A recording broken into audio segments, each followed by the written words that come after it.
Hi, welcome to this video tutorial on how to create a speech to text and a text to speech application in C Sharp using the Microsoft Speech API. My name once again remains Ayuba Ojonugwa Moazu, and in this video tutorial we are going to see how we can leverage on the Microsoft Speech API technology to be able to create our own speech to text and text to speech application. And ultimately, at the end of the day, we'll add some intelligence to our applications that will make the application respond to a kind of command query. For example, we could speak to the app and tell the app to, for example, let's say click a button. For instance, we could speak it out, and then the application will automatically respond according to the command we give it. So this kind of application is actually very important if you are building a mission critical application that requires optimum security, and you want to recognize individual based on their speech and based on their voice and all that. So applications like that are very important. So you could actually you could actually add some intelligence to your application to be able to recognize voice patterns and all that. But here we're just going to create a speech to text and it's text to speech application, and we're going to add some just few intelligence, just some command query that will respond according to what we say to it. So like I said, my name is Ayuba Ojonewamwazu, and sit back, relax, and enjoy this video. Thank you. Hello there. Welcome to session 1 of this video tutorial on how to create a speech to text and a text to speech application in C Sharp using the Microsoft Speech API. My name once again is Ayuba Ojonugwamo Azu, and in this session 1 here we are going to look at some business problems and how to use AI to solve those business problems. And then we're going to look at specifically we're going to look at the Microsoft Cognitive Services, and we're going to see we're going to discuss what the Cognitive Services has to offer. We're going to look at that category of Microsoft solution, and then we're going to see the different models of solving business problems that the Cognitive Services has created for us, and how we can leverage on these models to solve our everyday to-day business related problem. So if you're connected to the internet, just go to http://azure.com and go to this URL here and go to Cognitive Services, and then if you get this page here that says infuse your apps, websites, and bots with intelligent algorithms to see, hear, speak, and understand and interpret your user needs through natural methods of communication. Transform your business with AI today. So the Cognitive Services, of course, they have announcements here at the time of recording. You could actually join this if you're watching this. Now you could use AI to solve business problems, business related problems, using these different categories here that it's Microsoft is showing us.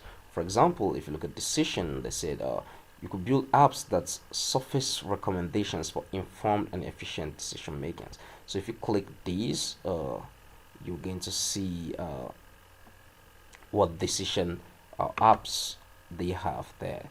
So you can just click that, and then if you look at vision, so recognize, identify, caption, index, and moderate your pictures, videos, and digital ink content. So you could create apps here that recognize different contents like this, videos, pictures, digital ink, and all of that. So you can make your application to be very intelligent. More especially if you're designing like a document management system for an organization, you could actually add this artificial intelligence to it, so that you could be able to recognize your application should be able to recognize valid documents against non-valid documents. So this is just a different kind of solutions you could add to your project. Then the speech, which is what we're interested in, you can say it says convert speech to text and text into natural sounding speech, translate from one language to another, and enable speaker verification and recognition. Now the speech to text and text to speech, of course with the translation uh, uh, uh, solution that Microsoft is providing, it's very crucial and critical if you are considering uh, language differences. You know, for example, you could create an app and in a very controlled environment, of course, where different people could speak different language, and the other person will hear what the other person is saying in his own language that he understands. Now, that's one fantastic app you could actually create using the speech to text and text to speech uh, API. But we're going to just look at how to create the speech to text and text to speech API, and then we're just going to add just a few intelligence that in form of command queries. So we're going to look at that. Then we have also the search. If you want to learn more about search, I've created a video on it. You could check it on my page in the education ecosystem. You see where we create a search application, that's a web search application that index sites and bring out your search result. So what it says is add Bing search APIs to your apps and harness the ability to comb billions of pages, images, videos, and news with a single API call. So if you really want to know how this works, you could go to my page and view that how to you know, comb billions of web page and bring out search query. Now then, of course, we also have language. Allow your apps to process natural language with pre-built scripts, evaluate sentiments, and learn how to recognize what users want. And this is truly AI. So you could also look at this. I think I'm going to do a video on this so we can get to see that. Now you can see what people are commenting here. Because of cognitive service APIs harness the power of machine learning, we're able to bring advanced intelligence into our products without the need to have a team of data scientists on hand.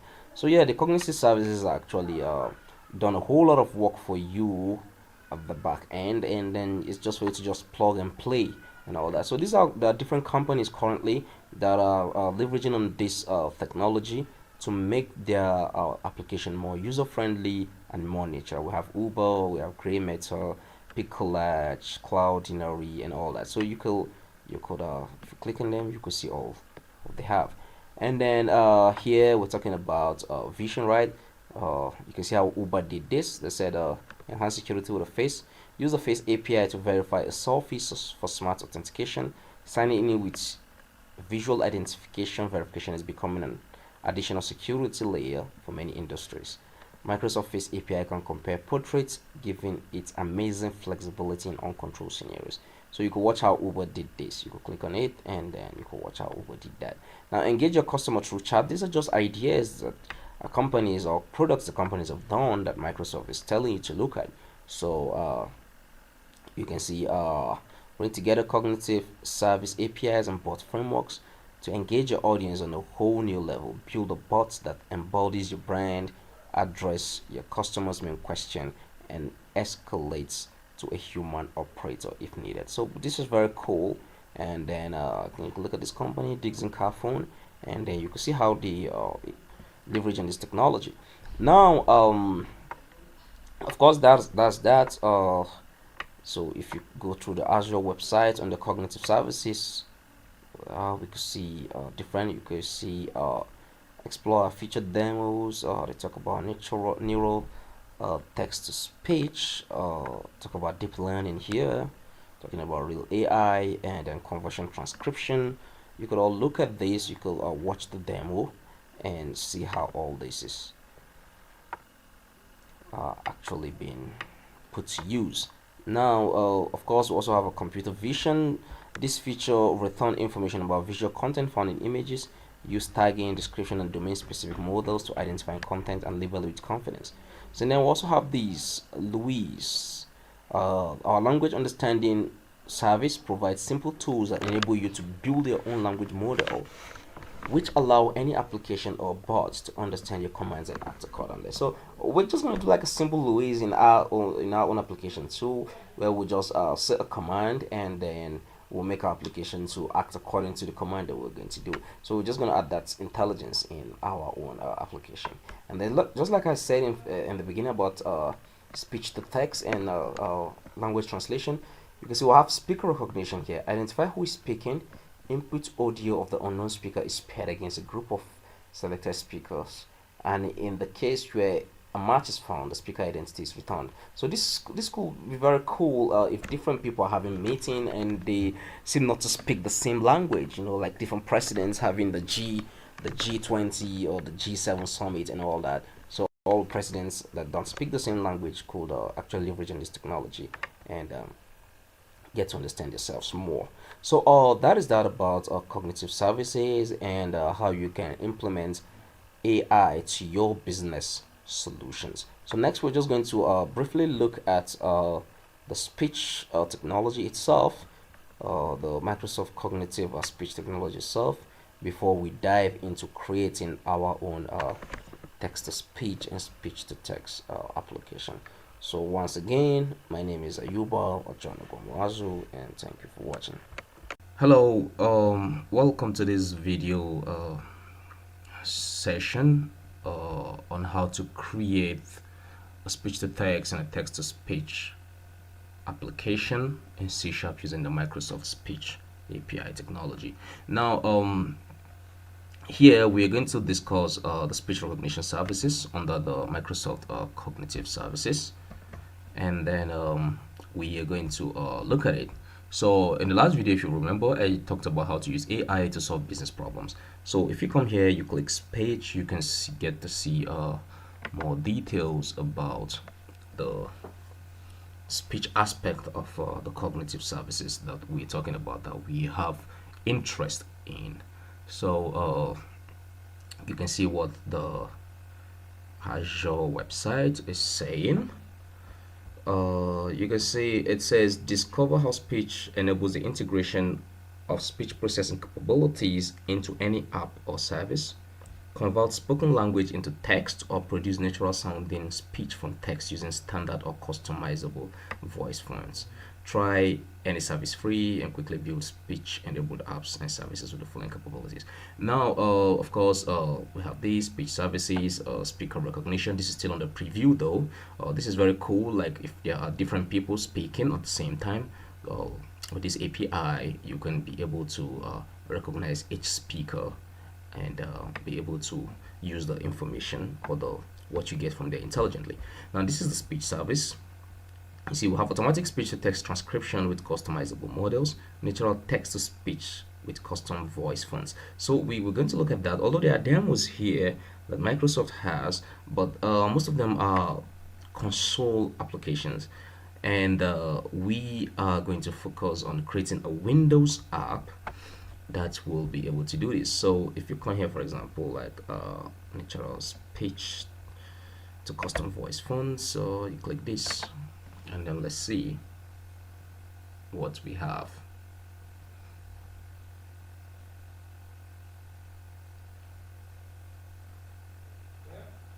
Okay, let's open it and then get to see what we have there.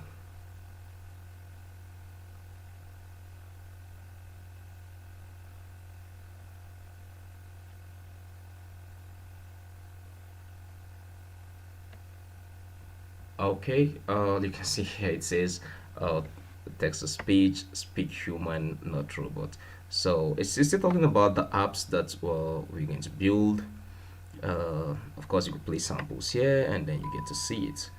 It says build apps and services that speaks to users naturally, improving accessibility and usability, convert text to audio in near real time, play it back and save it as a file for later use. So text to speech is available in both neural and standard versions. And then of course, applying the latest digital speech innovation, the neural text to speech capabilities makes the voices of your apps nearly indistinguishable from recordings of people.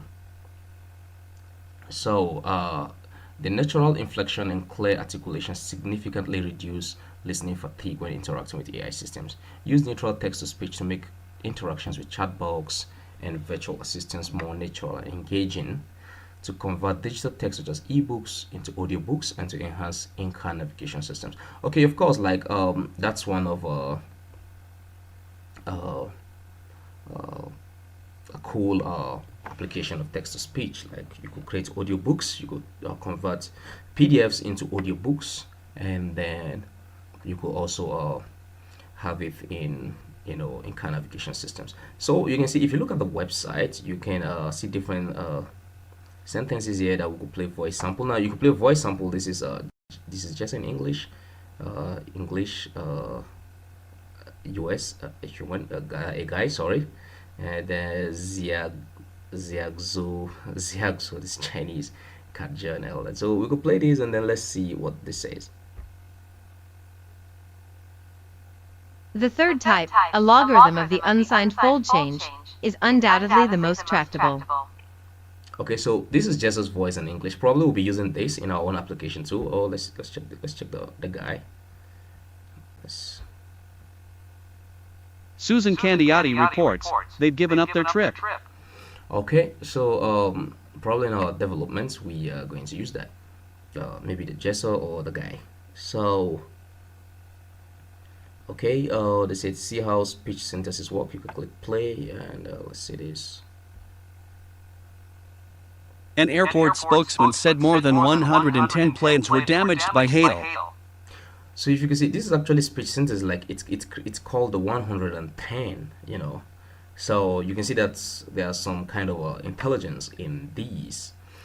So text to speech with custom voice model. So you could actually create all this. You can create your own branded TTS voice with Microsoft custom videos offering. But we're not going to go into all this. What we're just going to create is a text to speech and then speech to text, and then we're just going to add a simple intelligence that should be able to a simple, like a command query, that should be able to intelligently do something on our application.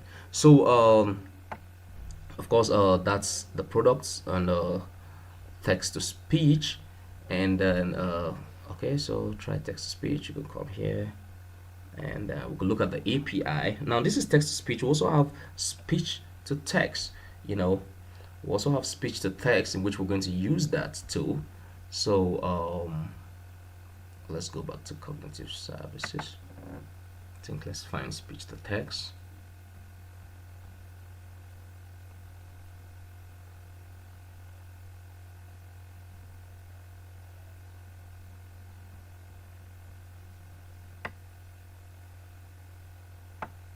Okay, I will find it.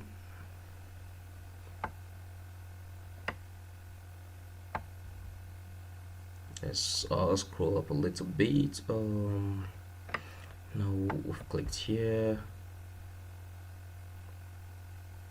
Well, anyway, let's click on products and see. Okay, of course we're in cognitive services. Oh, there's speech to text somewhere. The Microsoft website is actually very huge, and a whole lot of links here and there. Okay, why won't I just put speech to text here and then see if we can find it? Good. Now this is speech to text, right? And then you can see we have translator speech, speech translation, and then all that, speaker recognition, custom speech. So let's go to speech to text.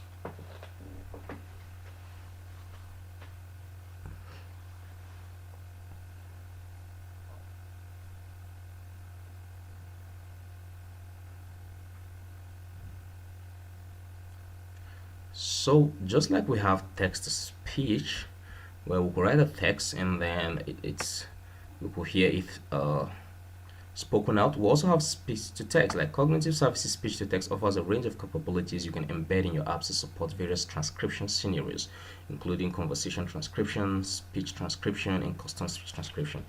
So the conversation transcription, of course we need of course I think we need some hardware to be able to do this. Enable in-person meeting transcription, conversation transcription captures speech in real time so that all meeting participants can fully engage in the discussion, identify who said what, when, and quickly follow up on the next step. So this will need some devices like to be able to do that, like camera, microphones, and all that. So we'll be able to do that. Now you can play these, and then you can see what Microsoft is trying to say here. Let's click play and see. Say to identify. Good morning, Steve. Good morning, Katie.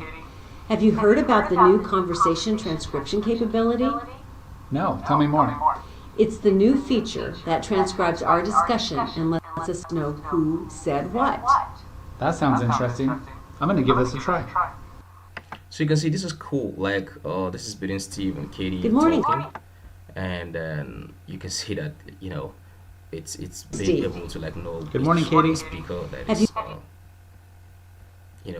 who is been able to detect which speaker and who is speaking. So that's that about speech transcription. But to be able to get this up and running, you will need some hardwares and microphones and all that. But in this our ensemble here, we're just gonna build a speech to text. Like you say good morning, Steve, and then it's written, and then we'll try to add some intelligence to it, like I said, where we'll see what we can do with what has been written. So well, that's that about speech to text, and then you can go more, go view the APIs, and then all that. And if you look at this is how this is the batch transcription API. This is how it works. So with speech services, it's easy to transcribe every call, index transcription for full text search, or apply text analytics to detect sentiment, language, and key phrase for insight. If your call center recording involves specialized terminology such as product names or IT jargons, create a custom language model to teach. Well, anyway, this is about if we're going into transcription, right? But we're not going into that for now. So you could peruse through the website and then look at the whole amazing solutions to business problems that Microsoft has in terms of text to speech, speech to text, vision, and all that. So in the next video, we're going to dive into real coding, and then we are going to start developing our application, and then we're going to look at the SDKs that are available.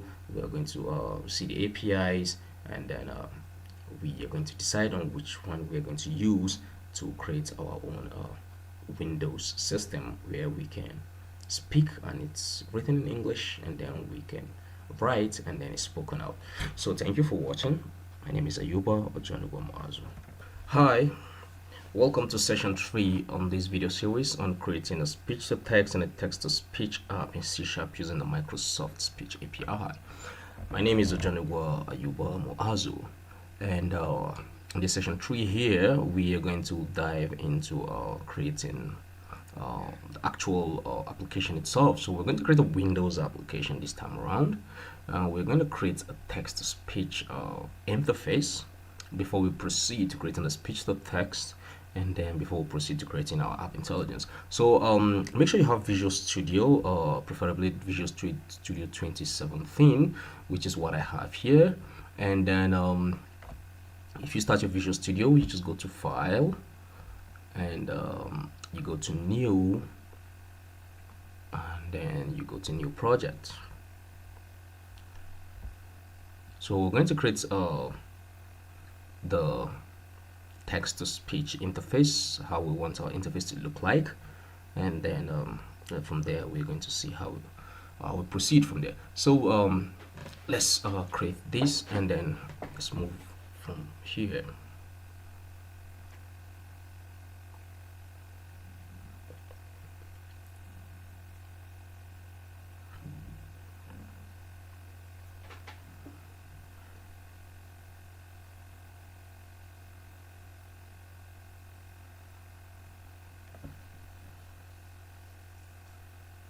Okay, good. So make sure you select Visual C#, and then Windows Desktop rather, since we're creating a Windows application.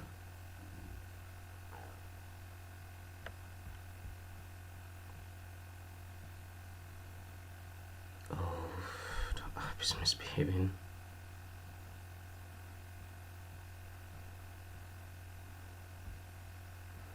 Okay, so just select Windows Desktop. Good. So we're going to create a Windows form, right? So select the Windows form.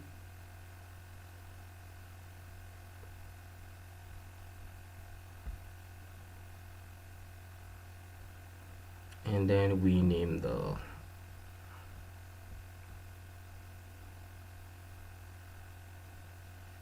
let's name it live text speech or live speech text.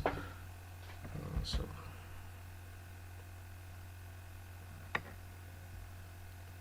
we'll just name it live.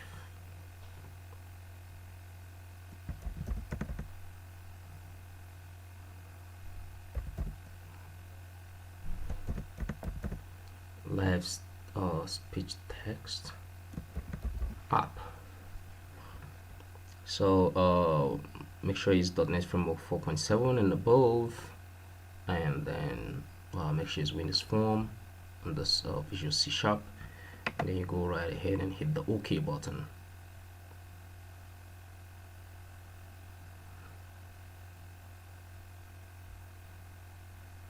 So we'll let Visual Studio does the magic for us and create the interface, the app, the project for us.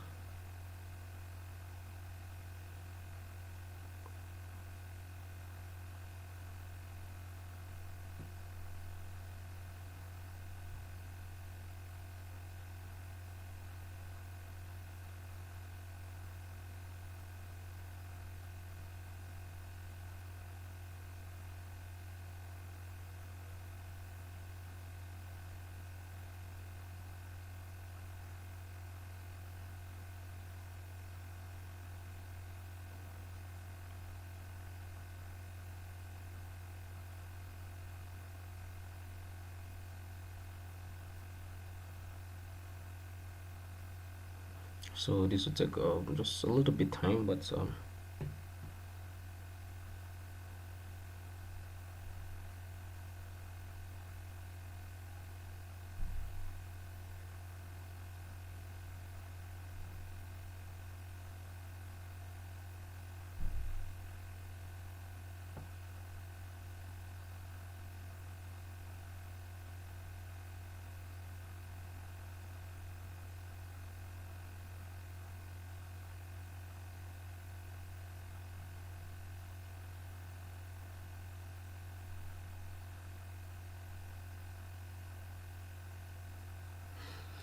so you can see the application is the project is being created here, and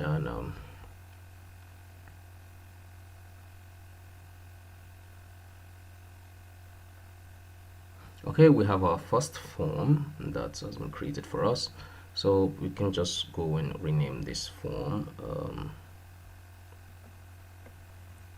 So I'll give it a name, let's say form FRM text speech.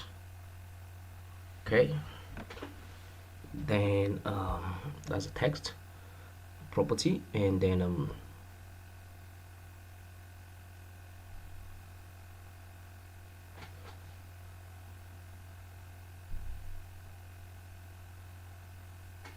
the name property, we just give it a name to, we say FRM text speech. FRM text speech. Now we have these names, we have the form name rather. So what we're going to do, we're just going to do a simple, very simple interface, but that will mimic what we really want to achieve. So let's pick a label.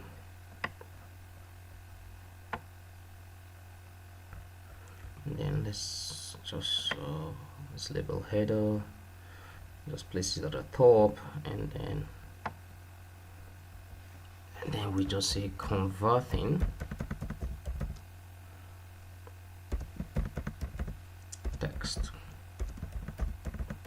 speech, right? And then we could make it font size to be bold.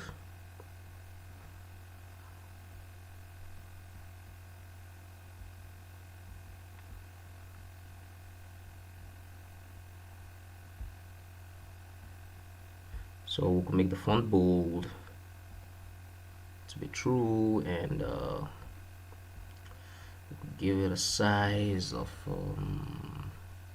should I say 18.25? Let's see, maybe it's gonna be too big. Okay, I think that's okay. 18.25. So we say converting text to speech, right? So then we are going to drop a button into the form, and then we're going to drop a text box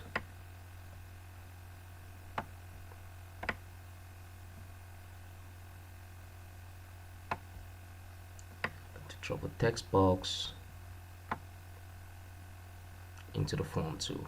So we'll make this text box a multi-line. Good. And then we put this. Now our text box, we could also make our text in text box to be bold, so that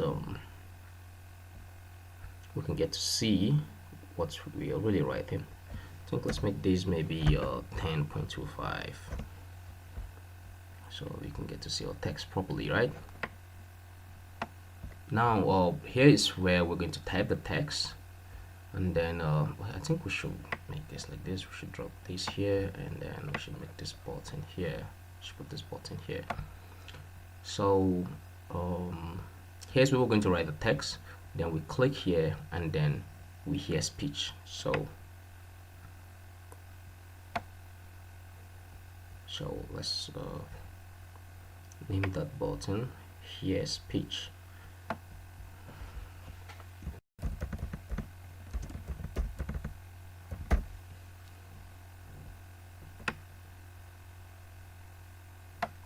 So come here, say button hear speech. Okay, good. So the idea is we write a text here, and then once we click here speech, we through the microphone outputs, through the speaker outputs of our device, we are going to hear the speech. So like I said, like I described in this project's requirements, make sure you have a computer with a microphone and a speaker, so you could actually hear and speak into the app what you're saying. So write our text here, and then we click hear speech, and then so this is just going to be a very simple interface we're going to do for the text to speech. Then of course we're going to design another form for the speech to text, which will be somehow similar, but you know, just slightly different, but it's going to be somewhat similar. So that's that about this converting text to speech. So we'll go right into coding this application using the available SDK and then C#, and then we're going to see how this will give us the desired result. So stay tuned and watch that in the next video. Thank you. Hello there. Let's continue from where we stopped last time in creating the text to speech application. We're creating the text to speech part. So we're able to have this small interface that will describe what we want to do. So we say we're going to write the text here, and then we click this button, and then we hear speech. We'll just dive into the codes immediately and get started. But before we do that, there are some certain prerequisites, things that we have to check and make sure that they're okay before we do that. First of all, we have to check that a particular .NET next desktop.NET framework, a particular framework is actually installed. So let's just check here. Let's just go to tools, and then go to tools, and then click get tools and features. So there are some certain things that we need to check that they're actually in place before we continue.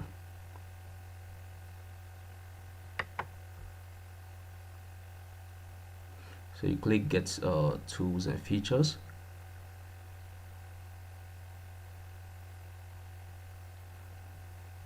Okay, we'll wait for that window to come up.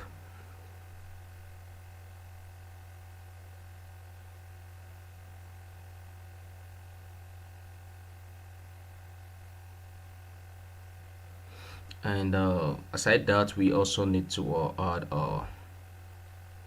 the Microsoft the Cognitive Speech SDK. So we need to also add that here.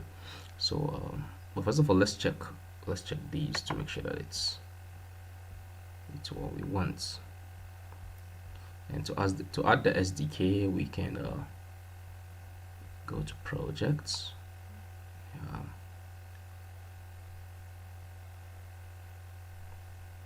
Then we go to manage, now get packages.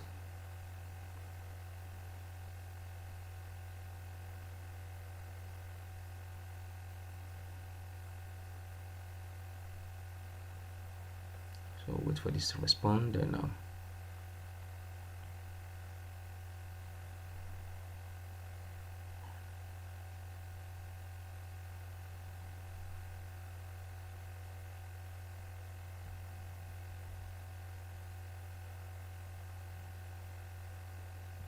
okay, so we go to browse, and then we check Microsoft Cognitive Services Speech. So check for these.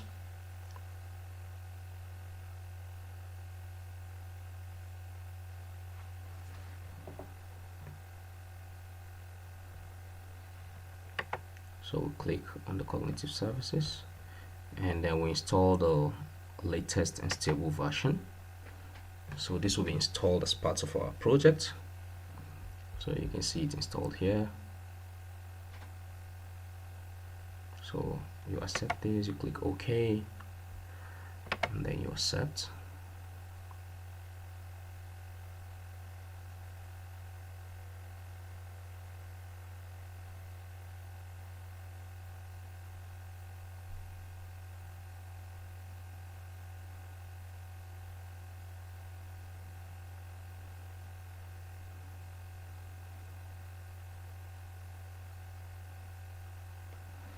So wait for this to be added before we proceed.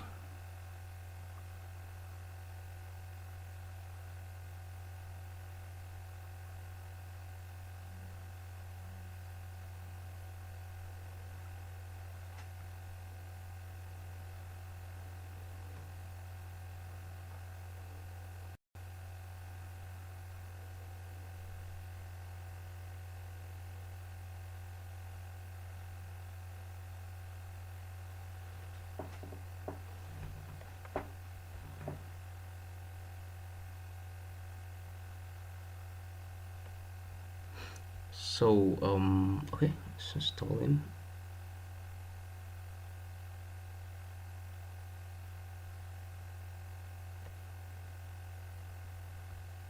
So good, I think this is installed successfully. Yes, good. So this has finished installing, and then we have the reference here. So Microsoft Cognitive Speech C#, right? So now that we have this, we can go right ahead and remove that.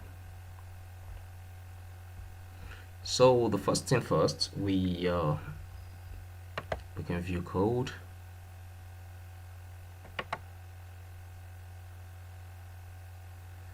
and then we have this. So we're just going to import that. So we say using Microsoft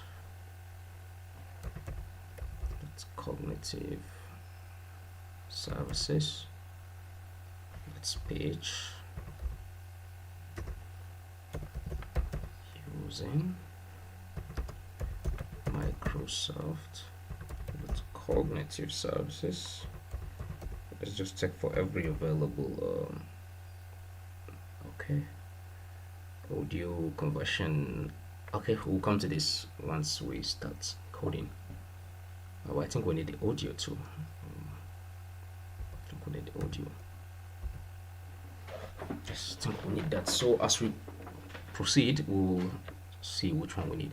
Now that we have this, the next thing is so we said we're gonna write text here, and then we click here speech, and then we're going to hear that. So first of all, we'll start with declaring some certain, because we're going to use a static function. So we're going to make our function static, so we're going to start with declaring some certain things private. But first of all, let's check what did we name this text box. Okay, we'll just name it text box 1. So let's say text speech. So just change the name of this text box to text speech.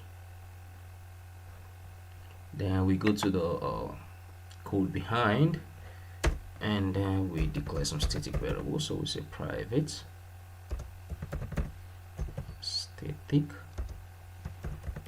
text box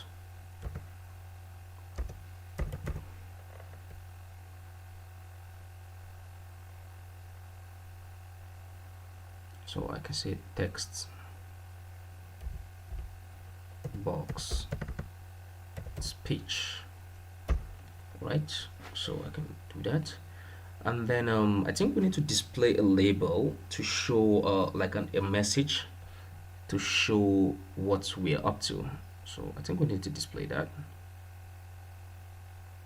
So let's just drop a message below the text box here, you know, that will show us the progress of what we're doing. So I can reduce this a little bit, and then let's pick a text box. I'm gonna press that. I mean to do that.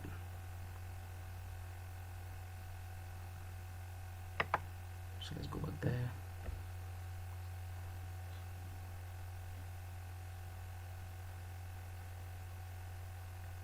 Oh, did we do any?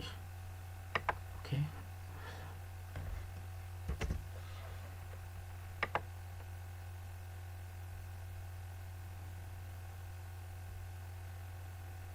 Oh,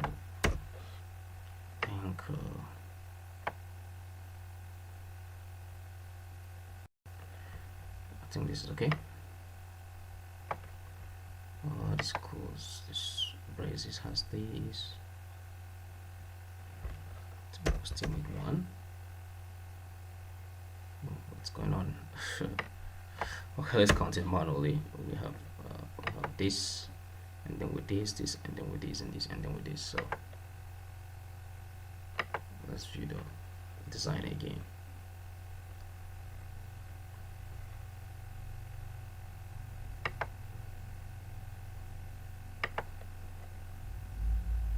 We did a mistake, so let's just go back.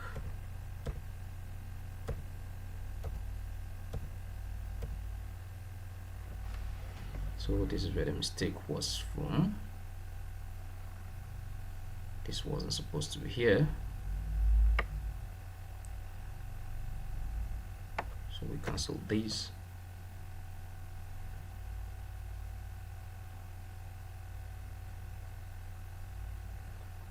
Okay. Oh, we really did a mistake, because okay, so this with these, this with these.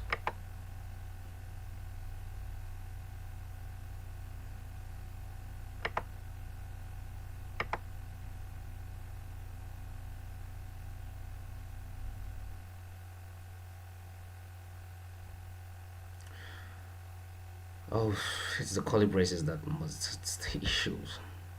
Just mistakenly pressed that, and okay. Oh, this is not supposed to be here. Sorry, this is supposed to be here. So the mistake was from me. Just wondering. I was like, okay, all right. So we declare this in the top class here. I will declare it as a text box. So probably if we go back here, we should have it.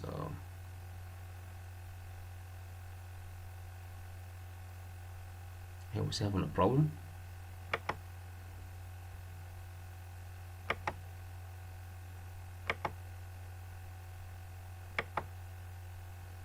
So what could be the issue now?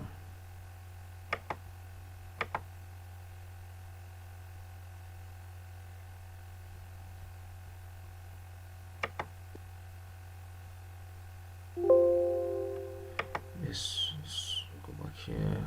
I think we have to recreate these. First of all, let me run it and see. I think we have to recreate this. We did a terrible mistake there.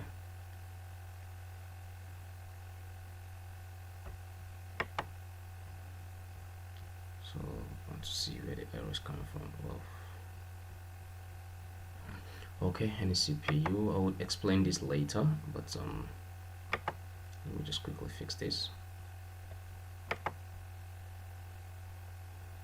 Oh, okay. Or let me just explain it now. What this means is, while we're getting this any CPU error, it's we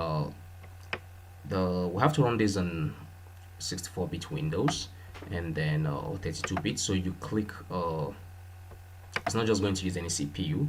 So you click your CPU and you click this here before you debug, and then you go to new. And then you select your platform. I have 64-bit here, so if you're using 86 or 32, you go to this, or if it's 64, you leave these and then you click OK. Good. So you click close. Now I think we're having designer issues error because we mistakenly pressed something that we weren't supposed to press. So let's just run this and see if it's cool. If it's not cool, then maybe we'll have to recreate it, unfortunately.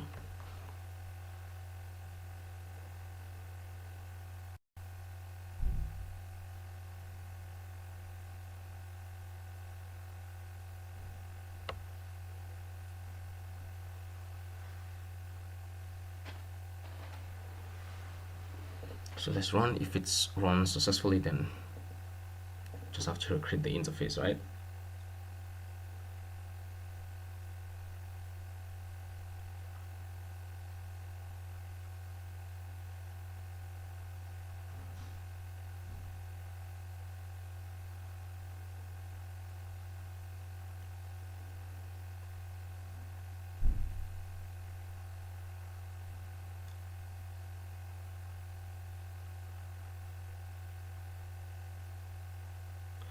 So let's wait a little bit. Okay, I think we still have errors.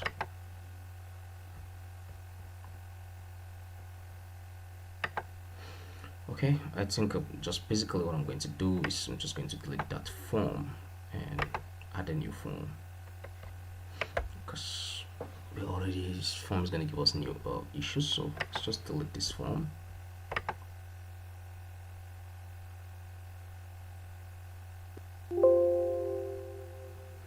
Okay, so let's add a new form. You go to this live speech text app. You right click, you go to add a new item.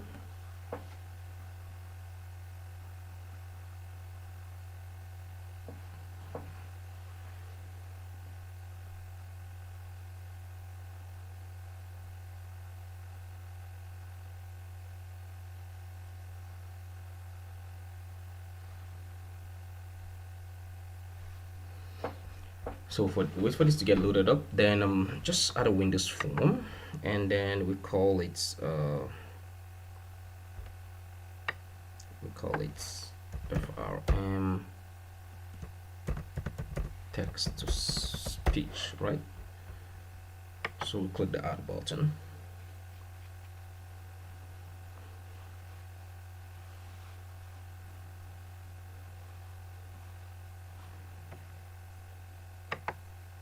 Okay, so let's just quickly add what we have done before, just quickly.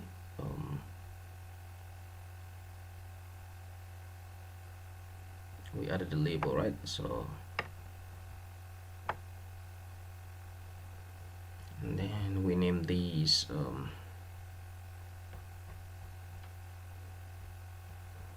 say convert text to speech, convert text to speech, and then we increase the font a little bit.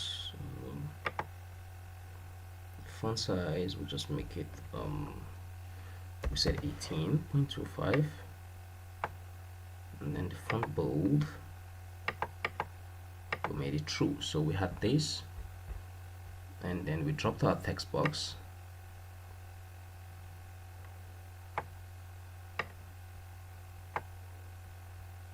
make this a multi-line.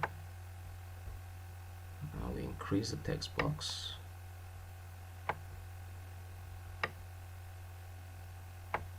okay, and then we let's give the text box a name, just like we said text speech,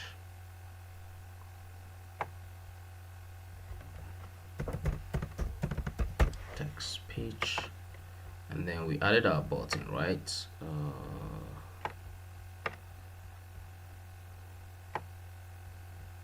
So say this one, it's the name attribute should be button, here speech, and then the text property should be here speech. So now we have this, and I'm just going to expand this a little bit and keep it more good. Expand this too, and then I was talking about adding a label below, you know, just like a message. So let's just say this will display our message. We don't need to display the text first, so let's just go and give it a name, MSG. So message, and we can clean the text property. We don't need that. So good. So we have this set up now, and we can save these, and then let's try and run it and make sure that there is no error before we proceed.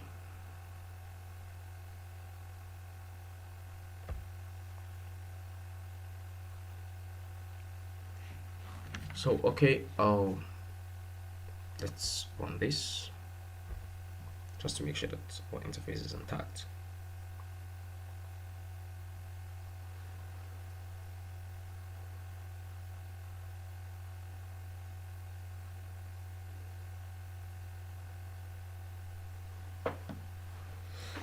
Okay, good.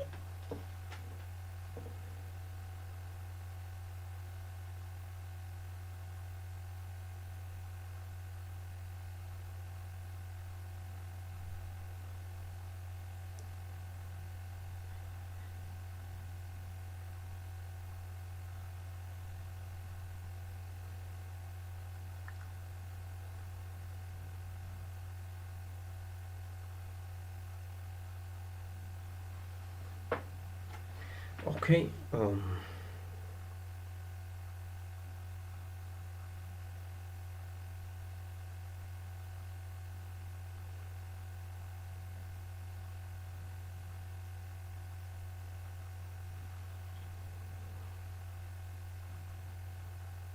so I think this should run successfully, just the interface, before we dive into the coding.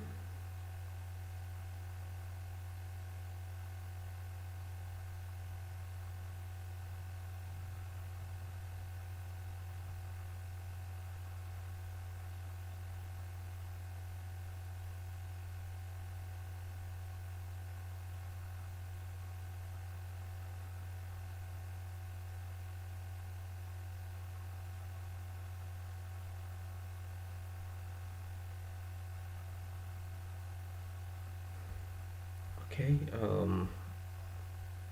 so for the interface to come up.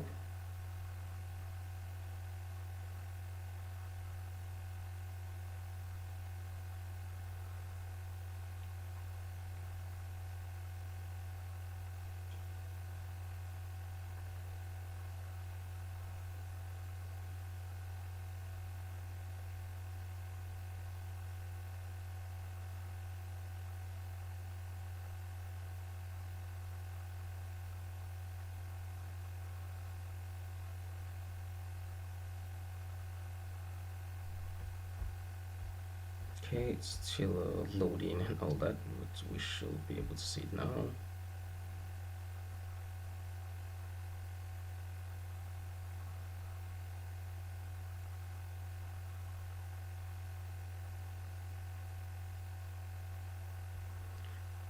Okay, good. So we have this interface. And that's cool. That's the interface right here. And you can just expand it and you can see the whole thing. So the idea is to write text here, and then we click here speech, and then we hear what we have written, right? So that's the idea. So let's just close these, and then let's close these.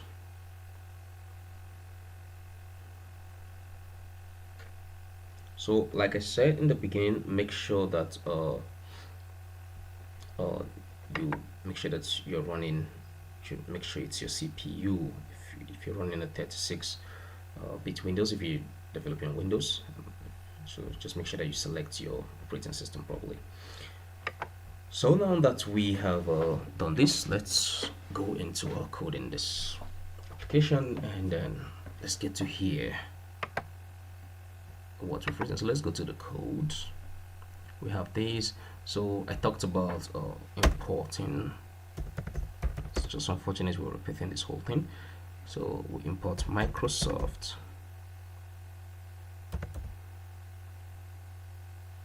It's cognitive services. It's speech. I think basically this is just what we need. Do we need the audio? We'll come to that. And then, so I said, let's since we're going to use some static functions here, static async functions, let's create some static. So we say static text box.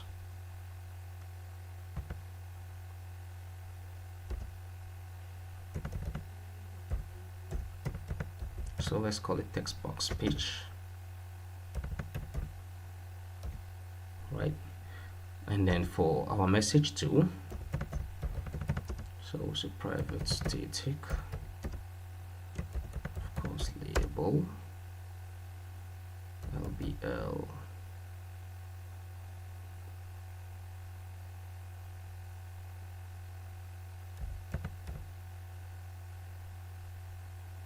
so let's just say LBL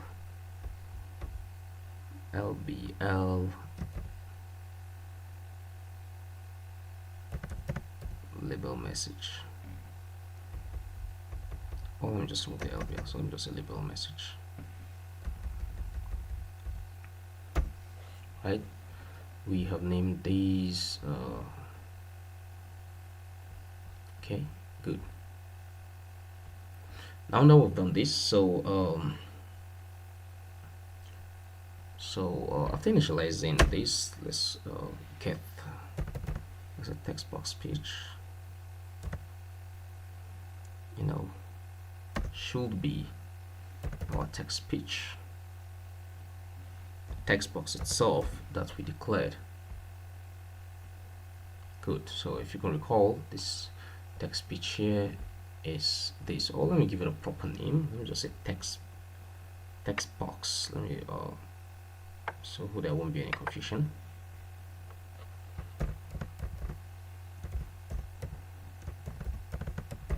We'll give it a proper name like this. So we'll go back here, and then good. So we correct it, so you can see it's corrected text box speech. So we have these in small letter, we have these in capital letter.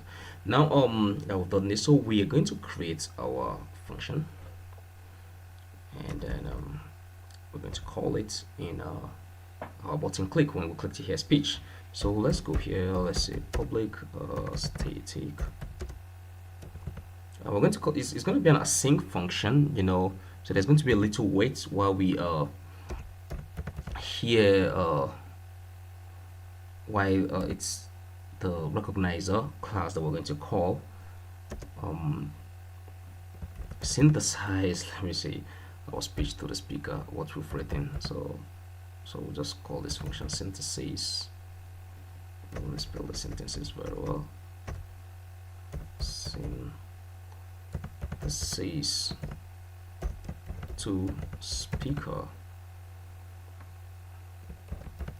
async, just to describe a function properly. So good. So we have this. Now let's declare a variable config. So I'm going to talk about this config here because if you're going to use this SDK or API, you need an API key to be able to use the Microsoft Cognitive Services, all the cognitive services. So for speech tool, you also need to have the API key and attach it to your account. So we're going to get the key, but let me just put this in a speech config that's from subscription.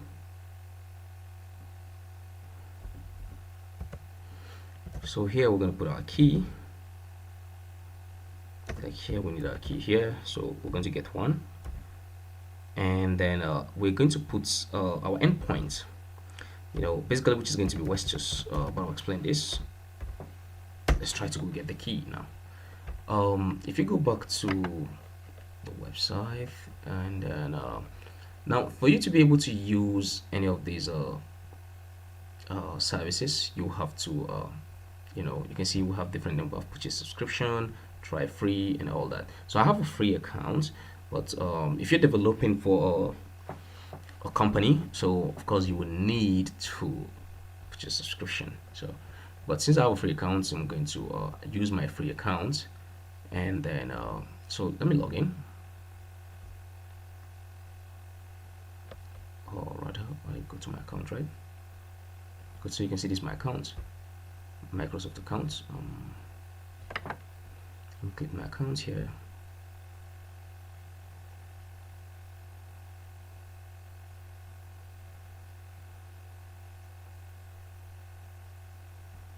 So there are different endpoints you're going to add to your account. They give you I think 30 days. You have 30 days trial that you can use to create your different, to try out the Microsoft Cognitive services and APIs and SDKs and all that. So you have that 30 days to be able to do that.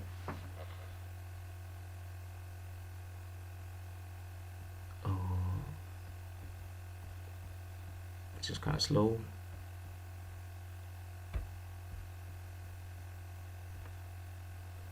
We're having network issues, but no.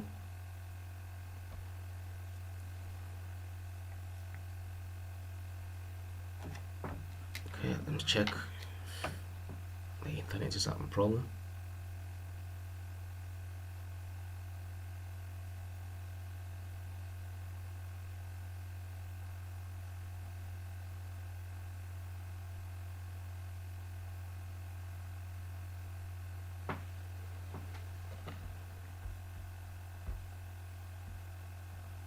Oh,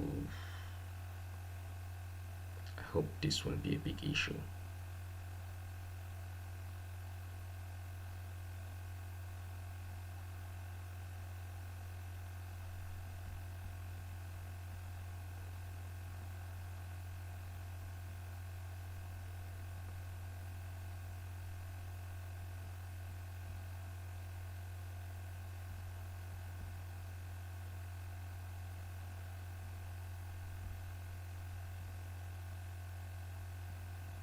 Oh, I think I need to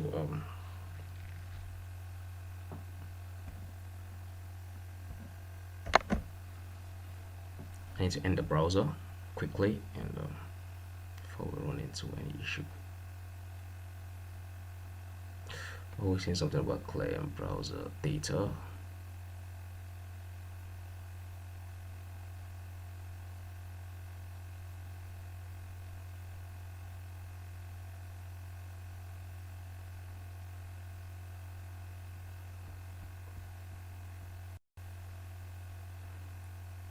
Well,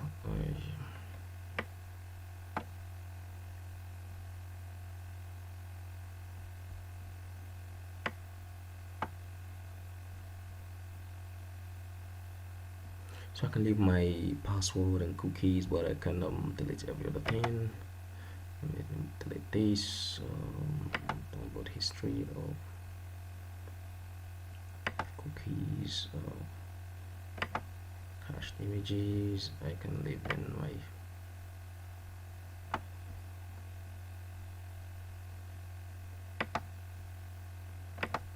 so I can just delete all this since that's what Chrome has suggested.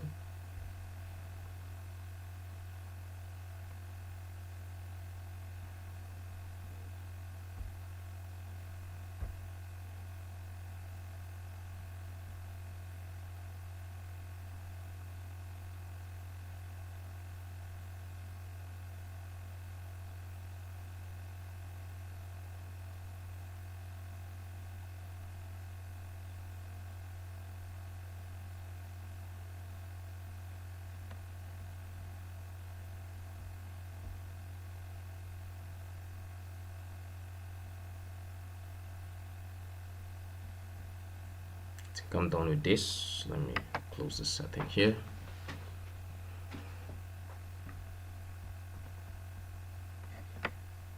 Good. So we were trying to go into our account.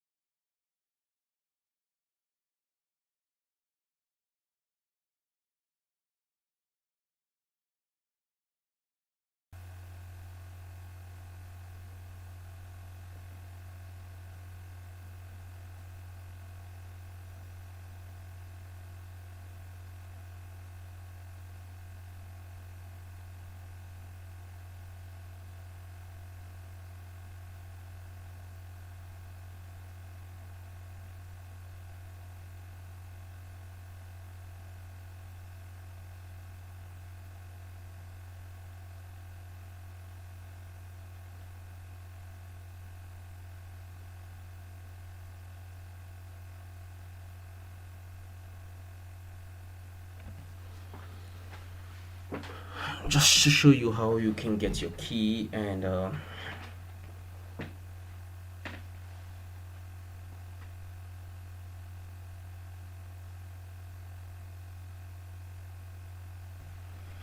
I think I'm logged in. I think so.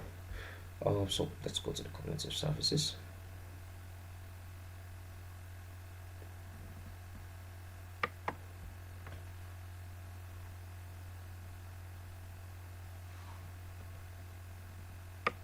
So we go to products, and then we go to cognitive services. Excuse me. Oops.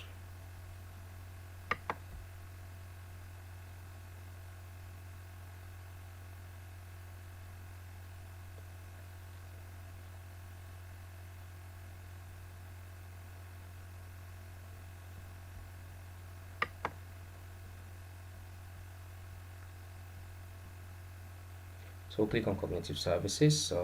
So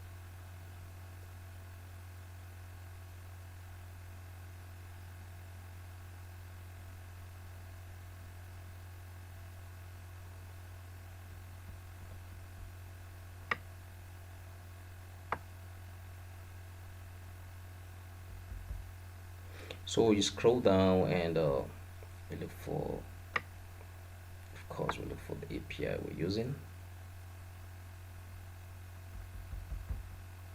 Look for the services that we're interested in.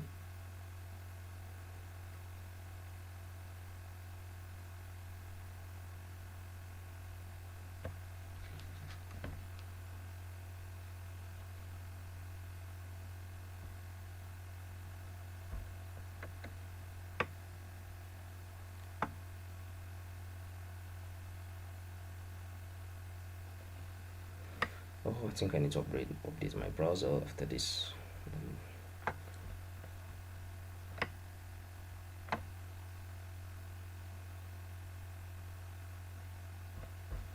So of course we are talking about speech.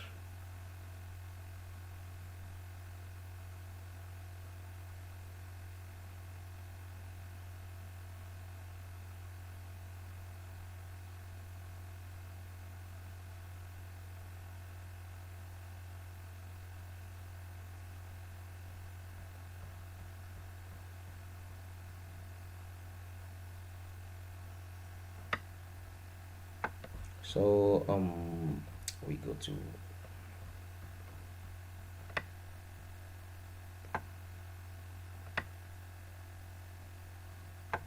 so you go to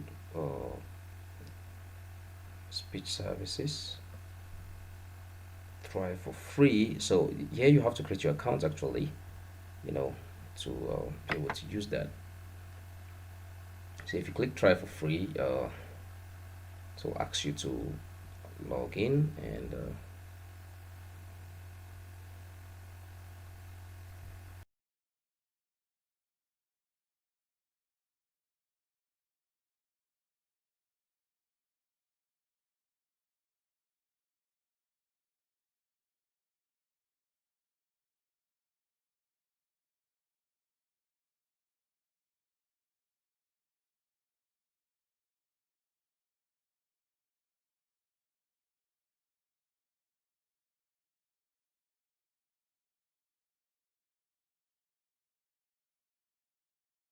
so unfortunately the internet is kind of slow today.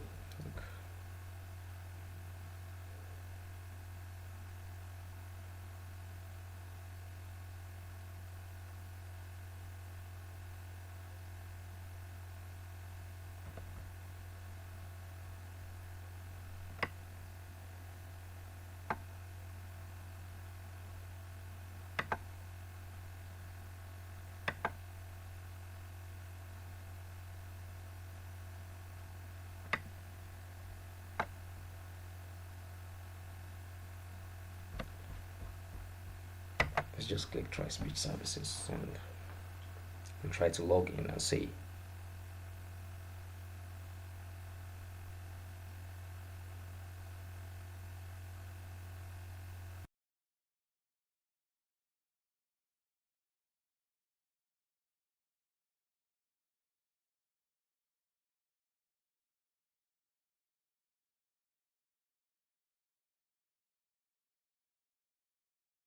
For the months that you can use, but if you're developing for a company, like I said, you could use this. But I already have an Azure account, so I can sign in. I can sign in and get to view my API key. So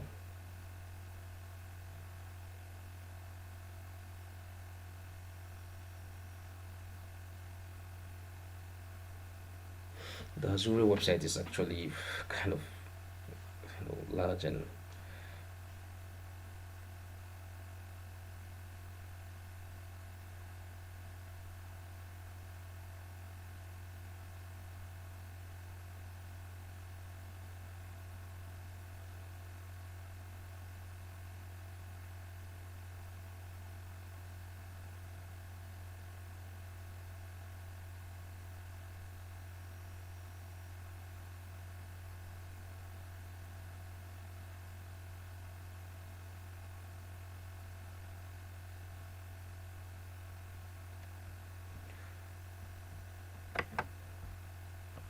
page has been unresponsive today.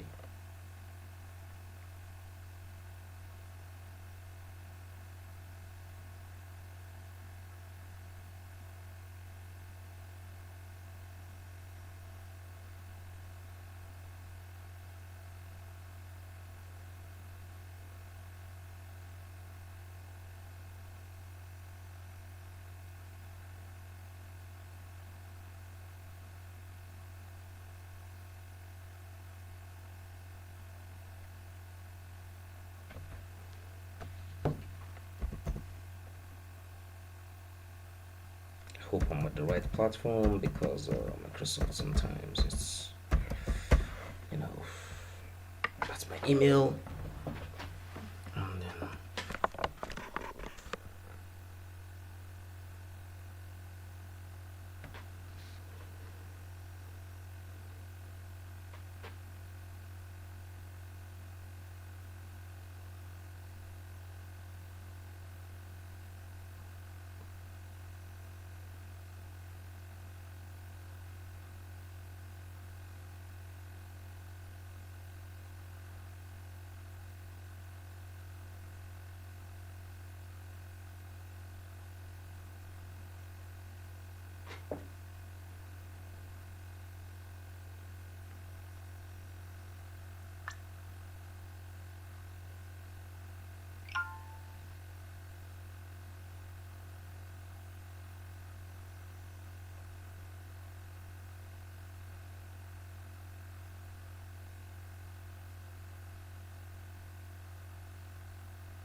This is just so not funny.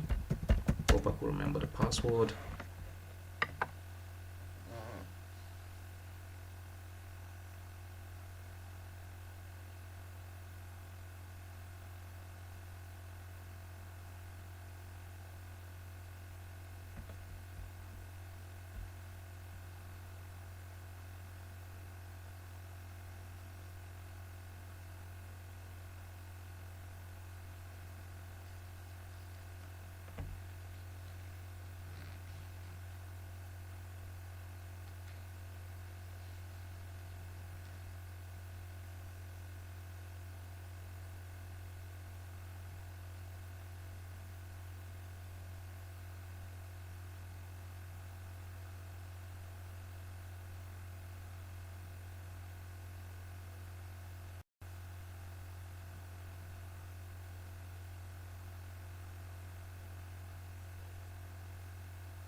Okay, I hope I'm successfully logged in.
Okay, just wait for these to come up and then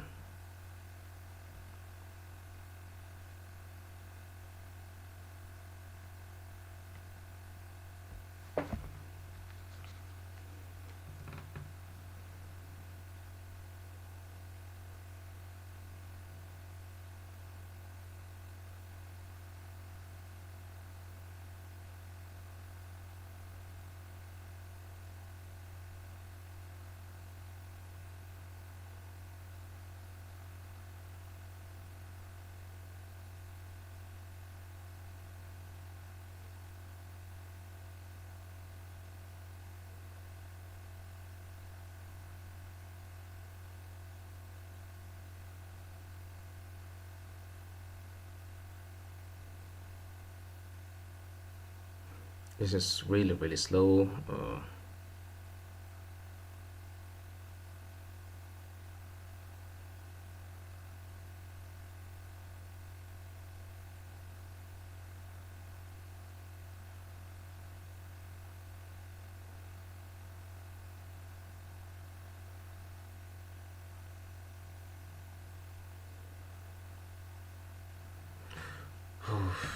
Looks like something went wrong. This is just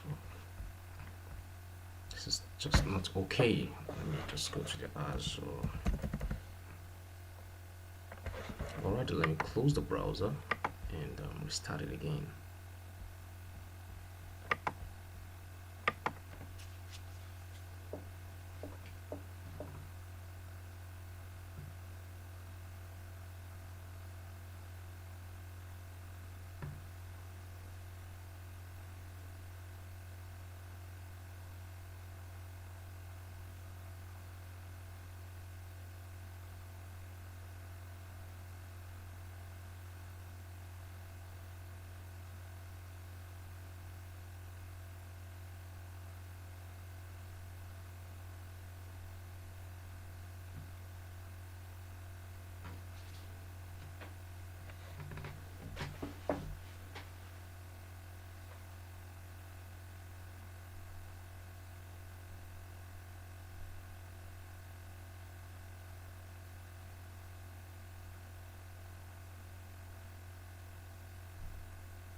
Oh, let's get this.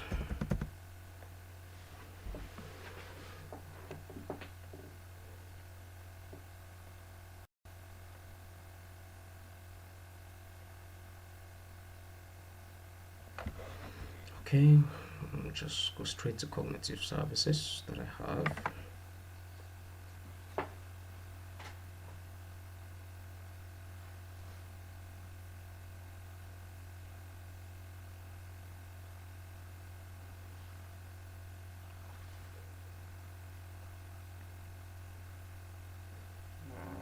So it has really taken our time and all that. We've had errors in this session, a whole lot of errors.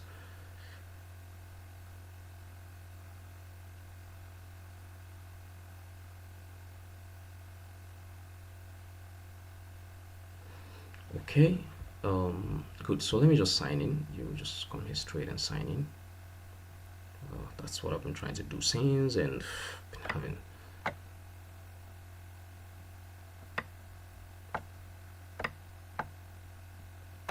So let's just go straight right there and sign in.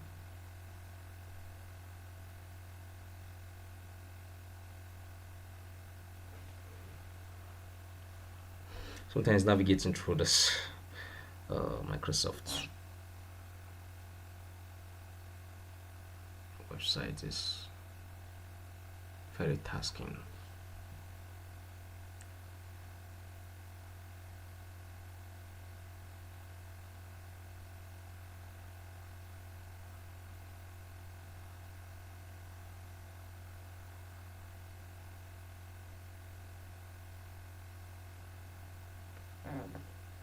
Okay.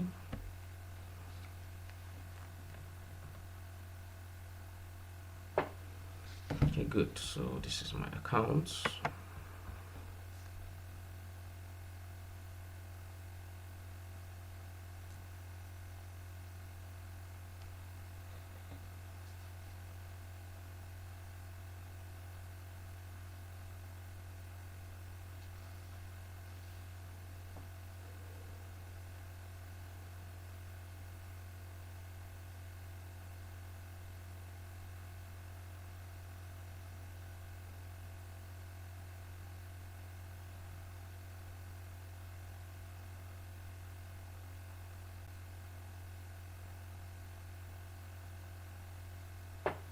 Okay, so I enter my password.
Okay, good. So I'm logged into my account. I'm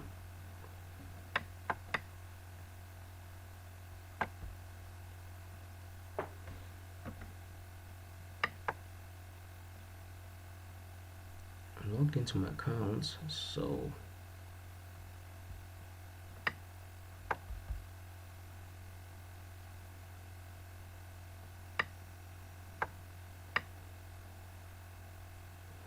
I want to see my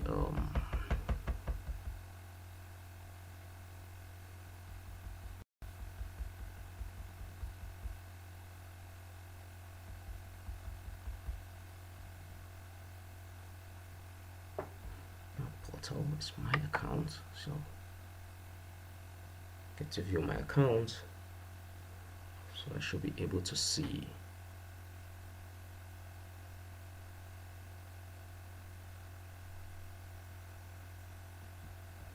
Well, this is a little bit frustrating because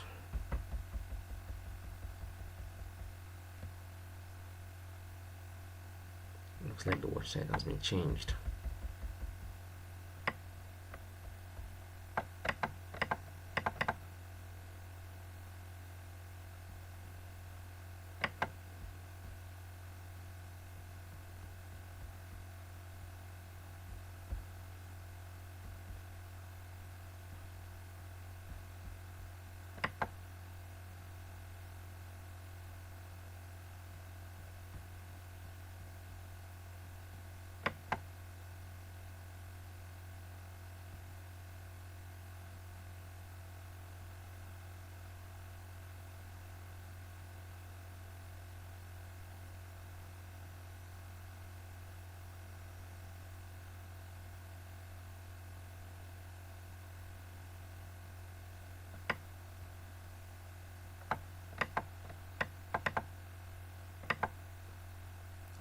This is kind of funny because I can't even find my my dashboard where I could see my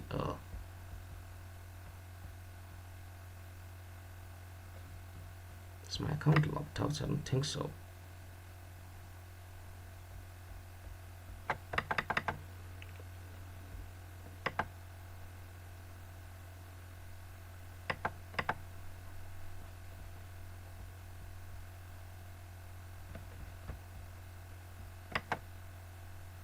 Okay, let me search for speech and then try to see if I can go to my account from there.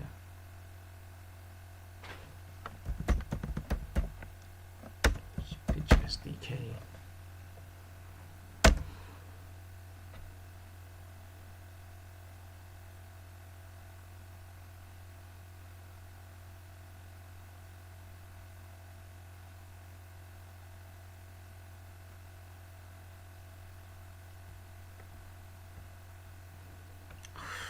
This is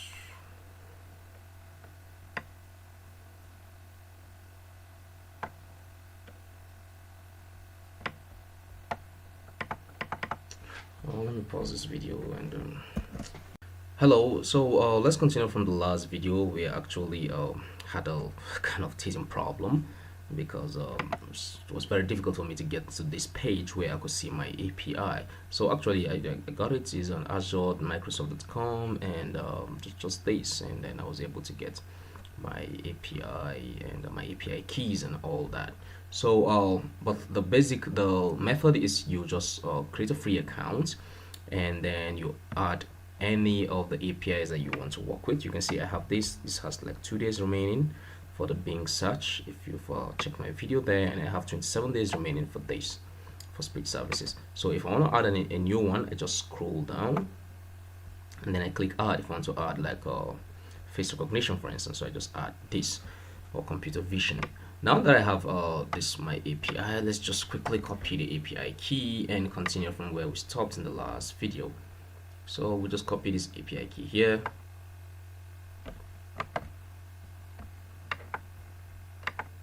and then so here that I said key, we just drop it now using the speech config, right?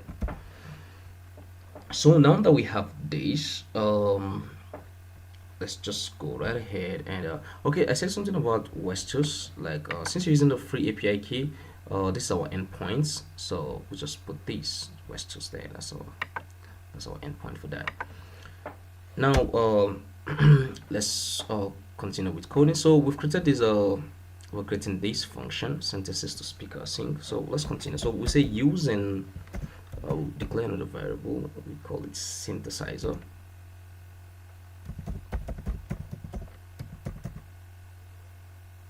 And then so create a new speech synthesizer.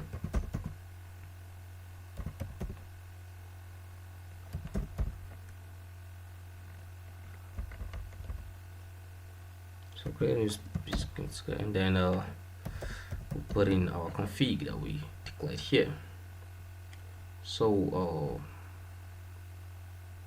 and I'll have these, let's just go like this.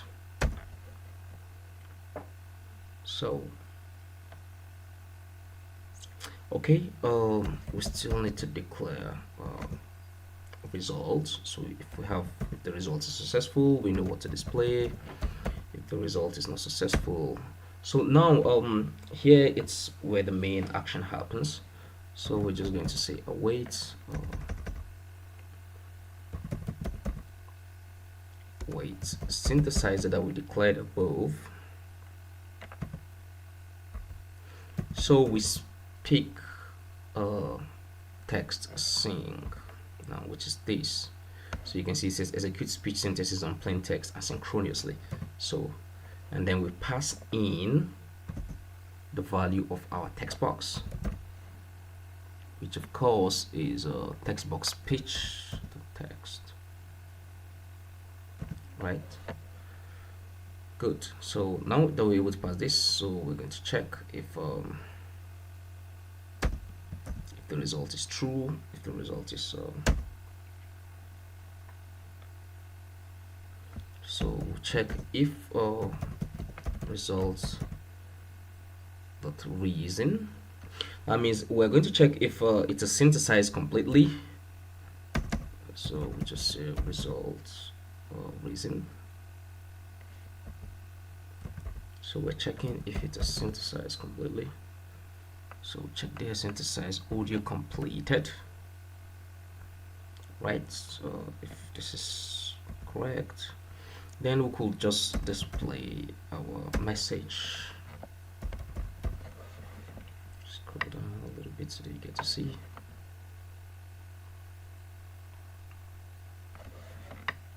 Okay, what did I name? Label message, right? So say label message.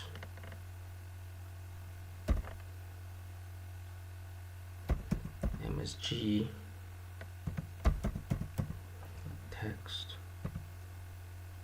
should be,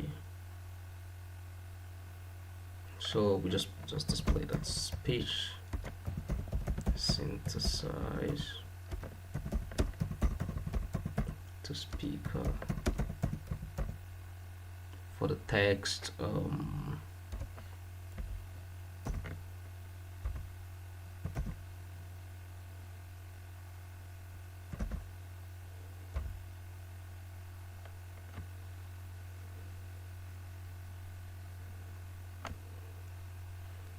So for the text box,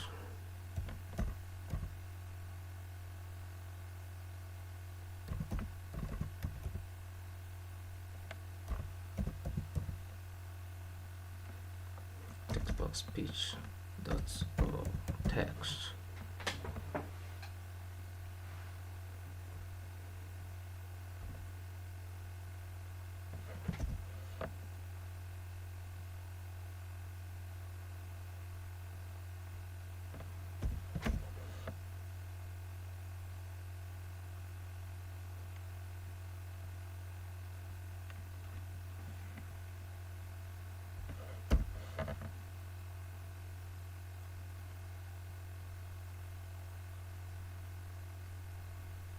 Okay, I'm sorry, trying to do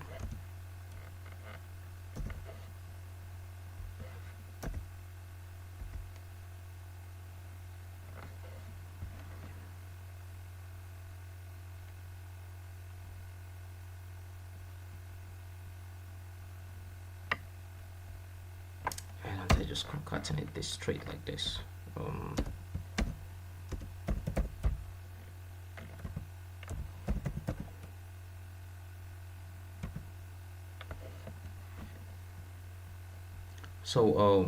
So speech synthesis to speak of a text. This we display what's in the text. That's if the result is successful. But if it's not, else if we say else if result dot reason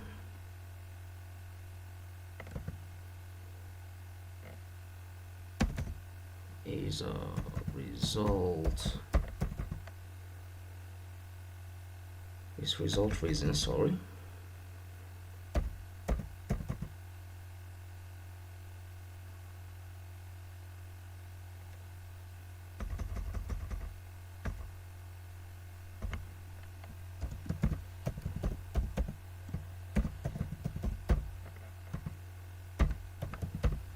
That's cancelled. So if it's cancelled, then we can also display another different text.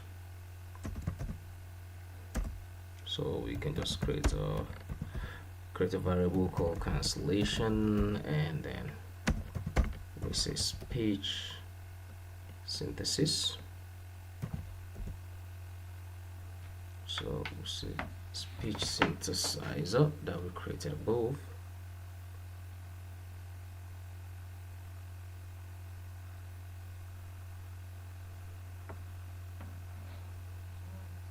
So we'll say speech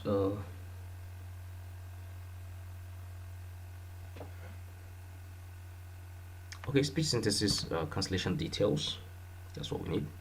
And then from results,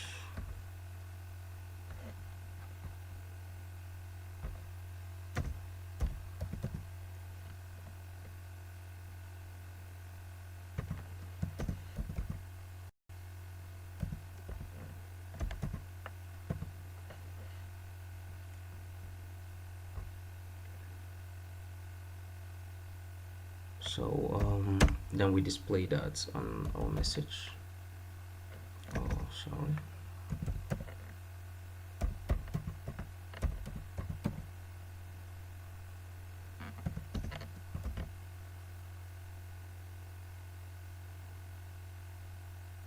So we say cancelled.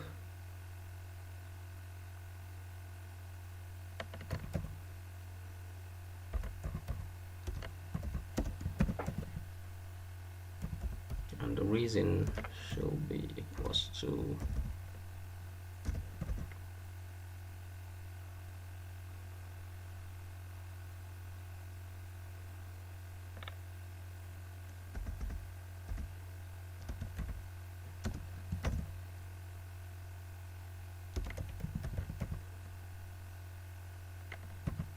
translation that reason.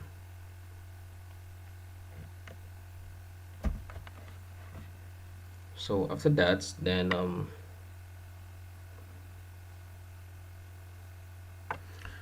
think should be okay. We'll save these, and then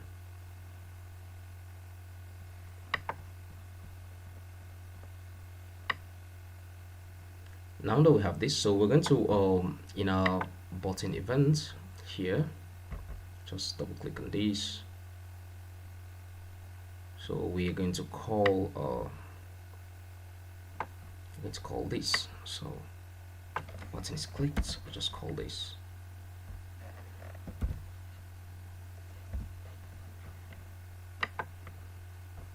So you can see it's actually giving us a warning, and it's saying that we should make it waitable, but we're just going to ignore that, and then we run these and see.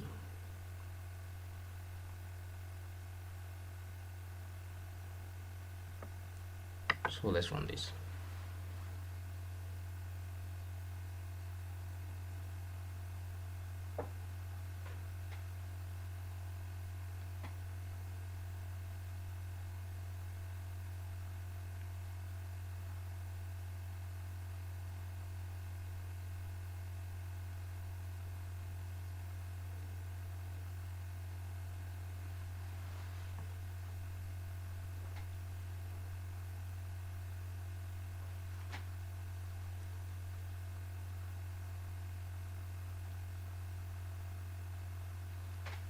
So this is running, and then let's see.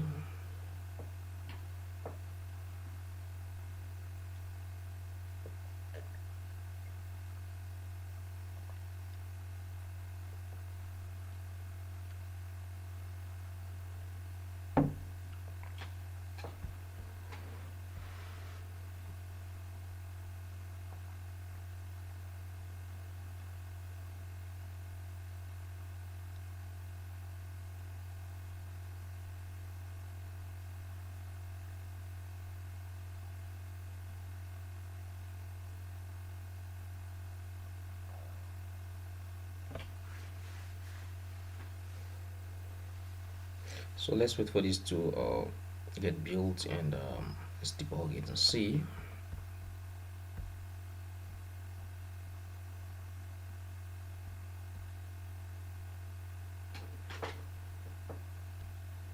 And I hope hopefully it compiles without error, and then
okay, we hope this compiles and run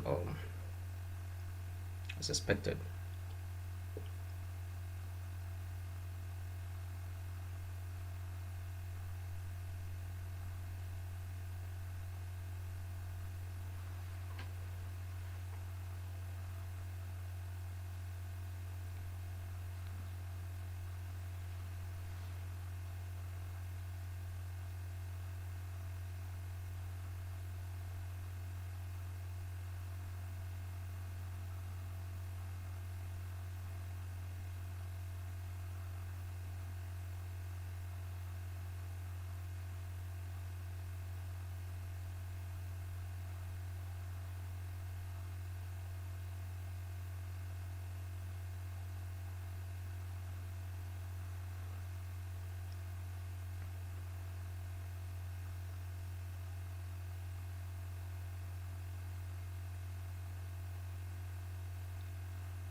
So let's wait for this to run, and then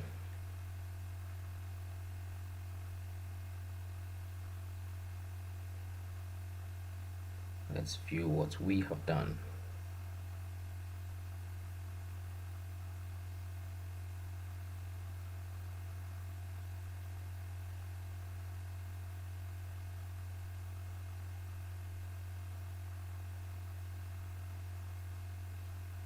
Okay, so let's write the text and see.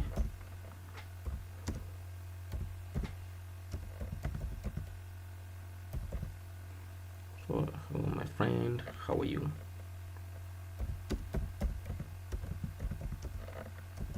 So this is the text, and then let's hear speech. We hope it's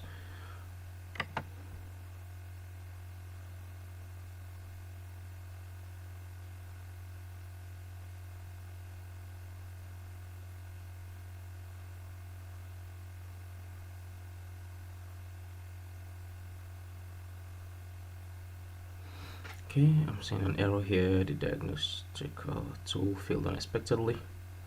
Hello, my friend. How are you? Okay, so you can hear that statement there. Hello, my friend. How are you? So that means it's working, and let's click and hear it again.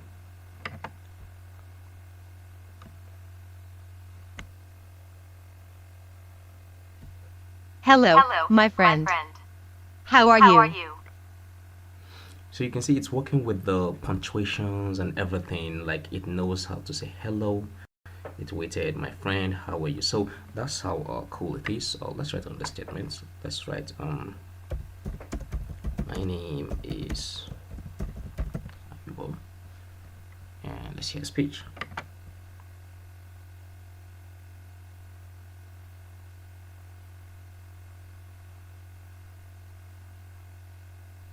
My name is Ayuba. Good. And they pronounced my name correctly. So now we're able to convert text to speech. The next we're going to try to convert speech to text, and then we're going to add some intelligence. So thank you for watching this part of the video, and we are going to proceed in the next video from where we have stopped.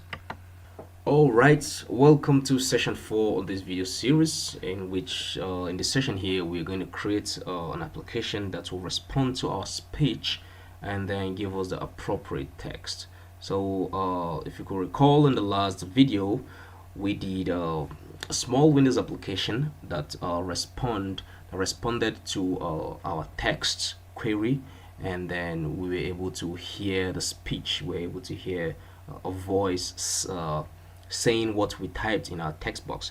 So now we're going to create a similar kind of application, just a similar kind of form, and then it's going to be the same thing, but it's going to be a reverse. You know, we're going to reverse the case now. So we're just going to speak, and then we are going to the program is going to write what's the speech, what we said, into our text box. So that's what we're going to do in this video here. So let's go right ahead and go to our Visual Studio, the same program that we have. Now if you could see in the last video, we created this form text to speech, we called it, and then we had this. So now we're going to create similar kind of form, and then we'll call it a speech to text, and then you will say something, and then you'll hear yourself. Now so let's just go click the application, or right click, let's just create the interface quickly. We go to add, and then we select a new item,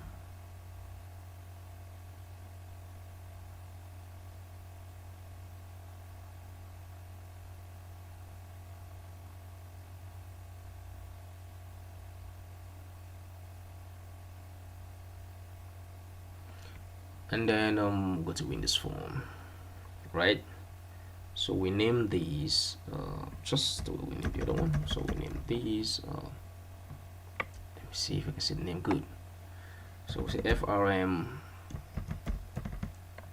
speech text. That's speech to text, right?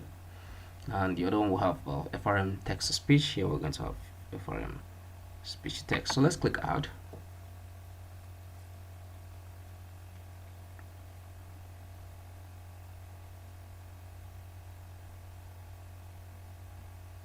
So allow Visual Studio 2017 to create these for us.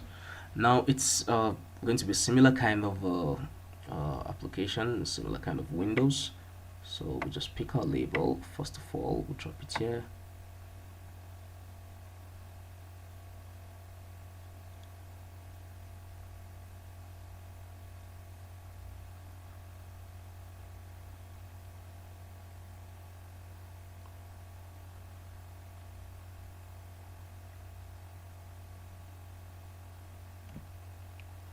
So good. So we'll change this to we'll just say convert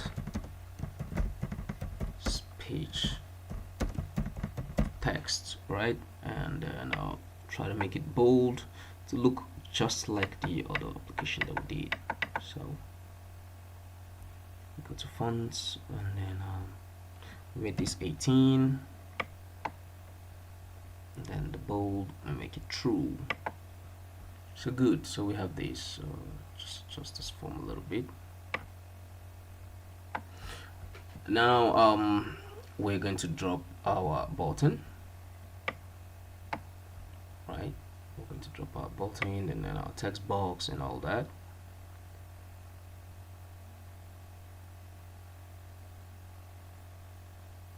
Oh, here's the button. Okay, good. So we're going to drop our button here, and then once we click this button, we'll say click to say something. So just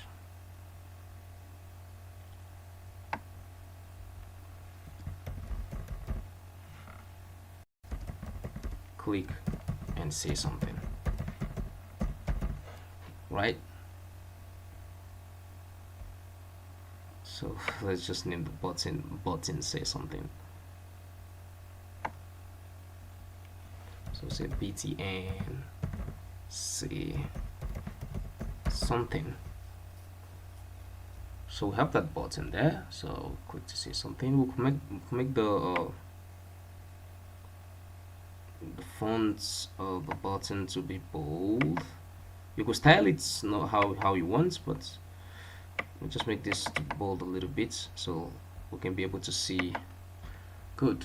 Click and say something, and then we're going to drop our text box.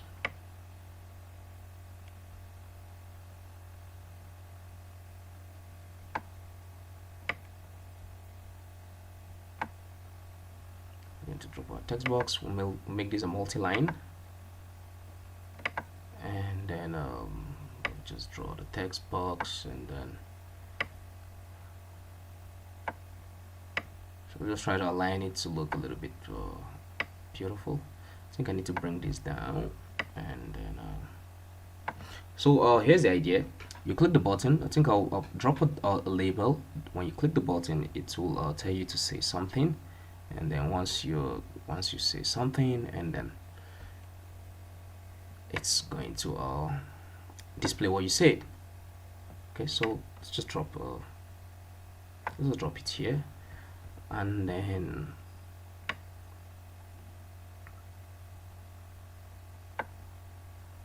let's say ready.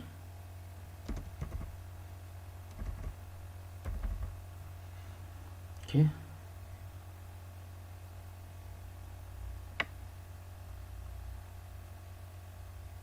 We have ready, and then let's name the label. We'll say label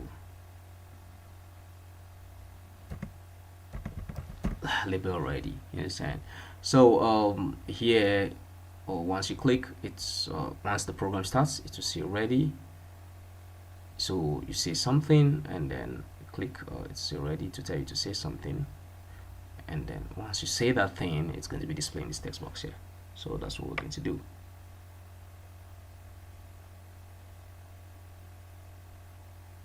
Okay, let me make these 3 dots. Good. And then I can make that font bold too. Good. So we have this, and then so let's name this text box speech, right?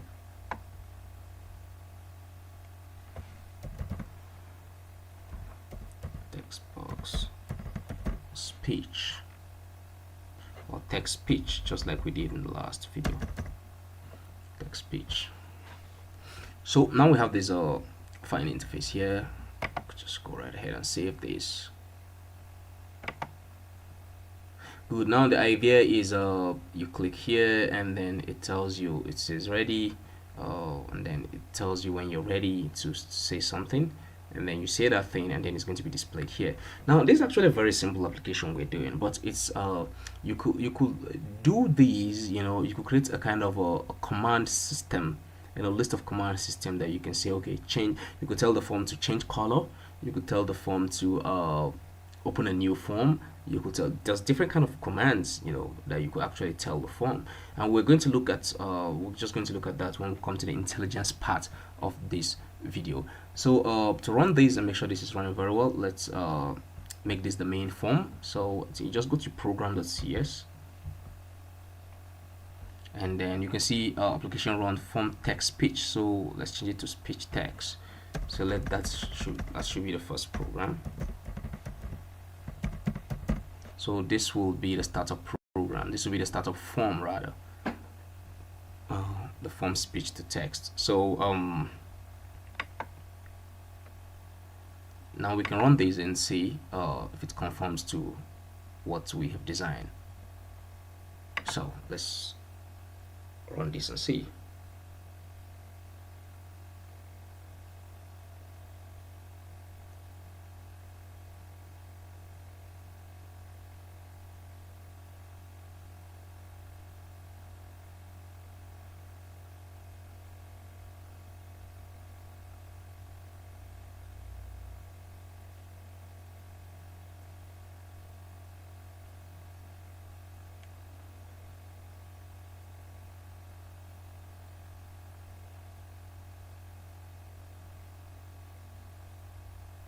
So let's wait for this to build and let's see what we have.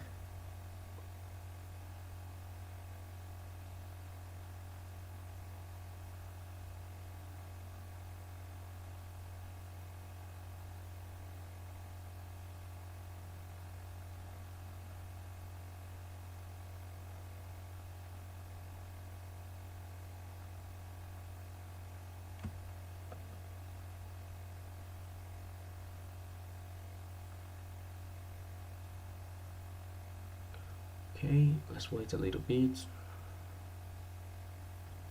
while it's building the application, and then it's going to run it for us.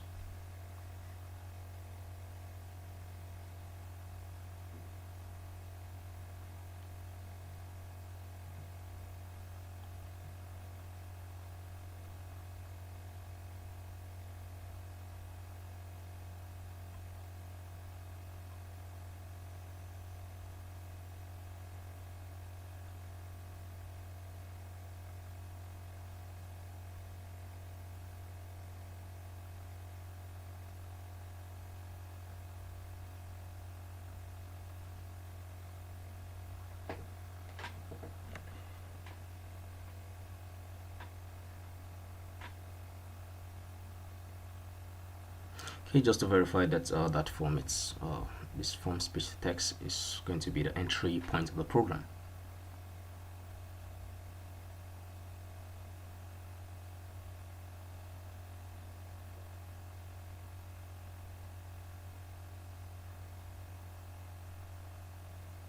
Okay, good. So now this is the entry point of the program. So the idea here is you click this button, and then this should tell you that this should display a message telling you to get ready to say something, and you say that thing, and then it's displayed in the text box here.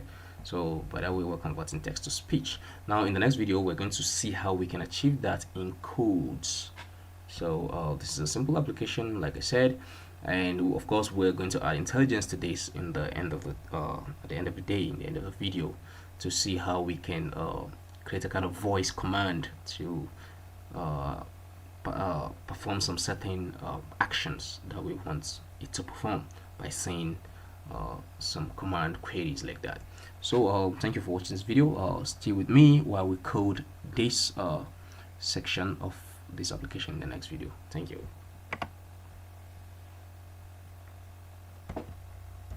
All right, welcome to session 5 on this video series on how to create a speech to text and a text to speech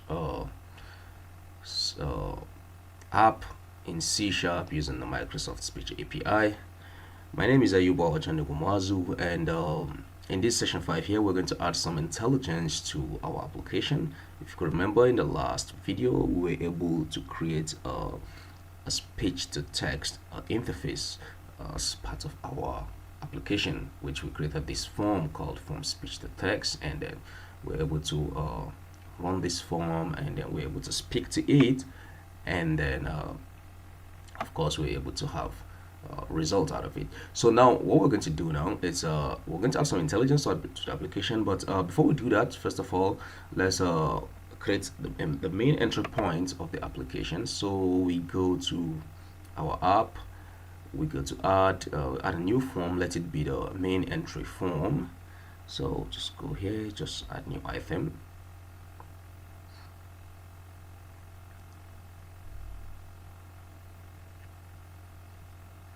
and then I'll go to in this form.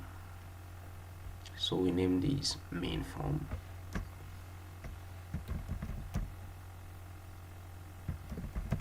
Call this name main form, then click add.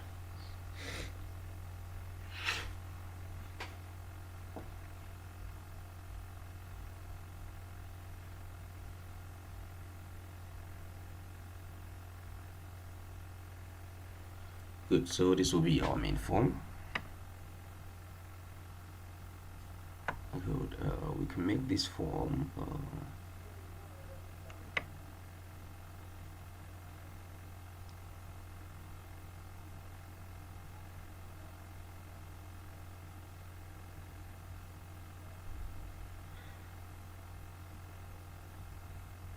So just look for some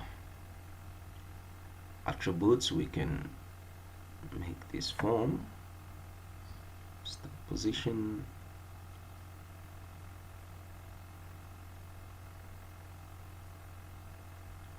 center screen, Windows default center parents. Okay, we'll come to that.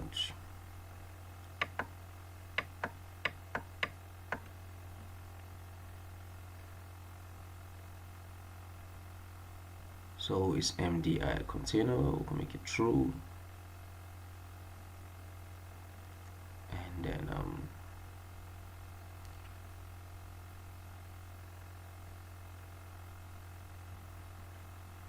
so maximize, we can make it okay, maximize box true, minimize, we can make it false. Let's say for instance we don't want it to minimize.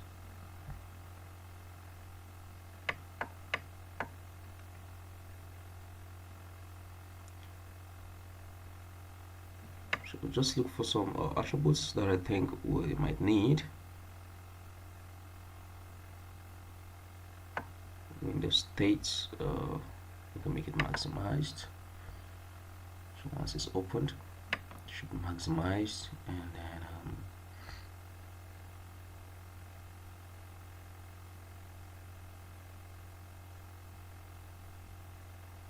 okay.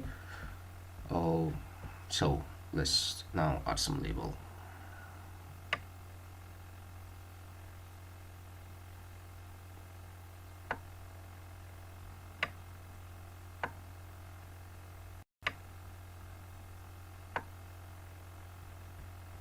So let's call this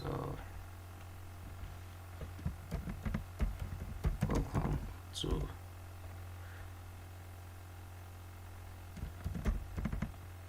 speech, live speech API, or live speech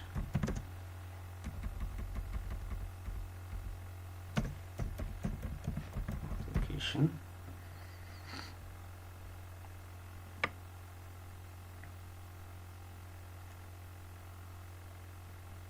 We can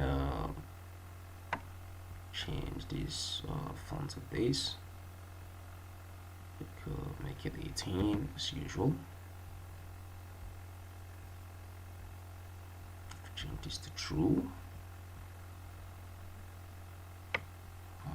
Try to see if we can centralize this a little bit. Okay. Well, anyway, there are plenty of attributes you can use with Windows Forms, like to try to minimize, to centralize these controls and all that. So let's just leave this like this. So here we'll pick another button.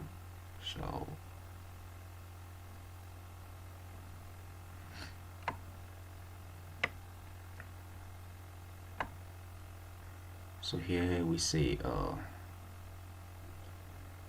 yeah, make it bold true, and then we click.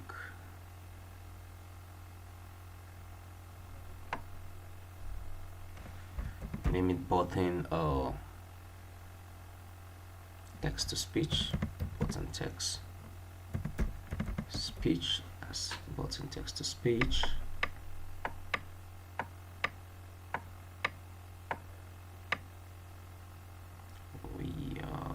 Text property,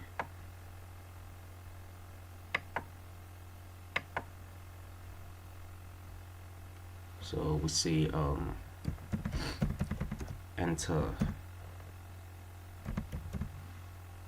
text, enter text to speech,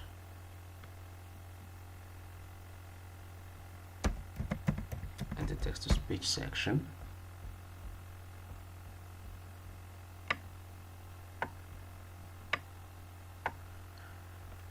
Now we'll also draw another button. Put this below.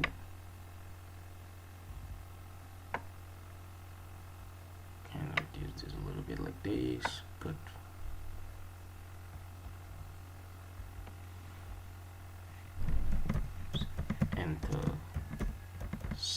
speech text section.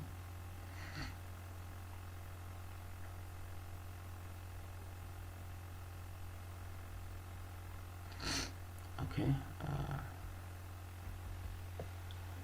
so say button speech to text,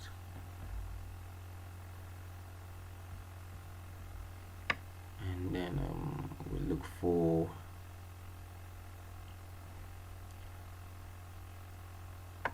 fonts, make it bold,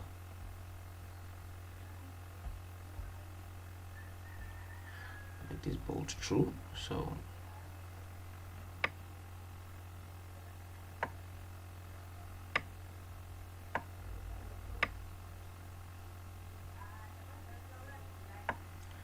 okay, so we have it like this. So we have enter text to speech, enter speech to text section. So the idea is this will now be our main form, and then when we click, we can now enter each of the program, and then we can add just a little bit intelligent in the speech to text section of it. So from here right now we can so let's go to program.cs, have it here, and then we change this to main form.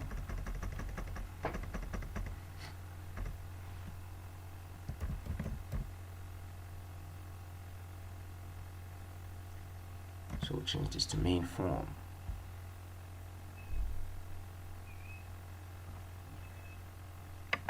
Now we save this, right? So now let's run this and see, and make sure that it's the main form that's running.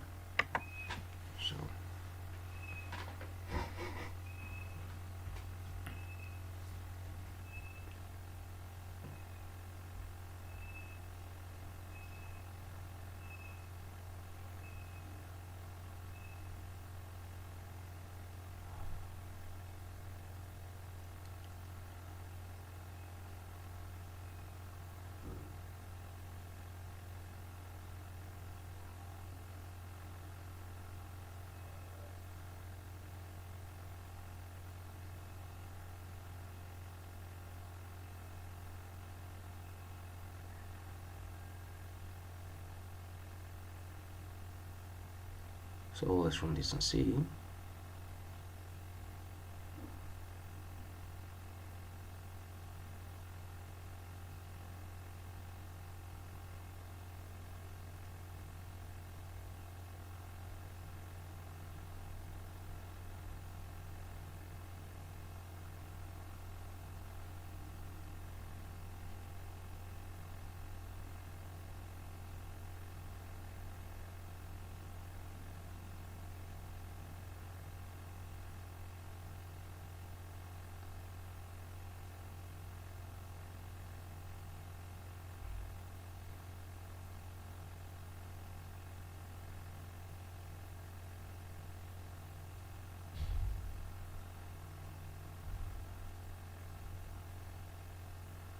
Good.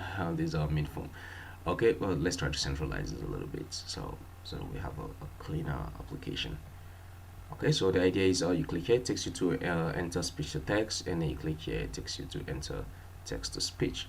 So let's just try to centralize what we had. So let's go back here.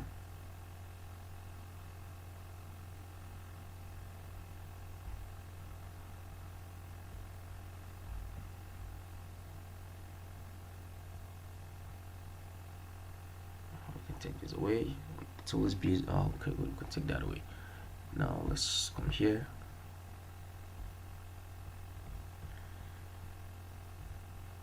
Try to centralize these as text align. Let's put it here. Good.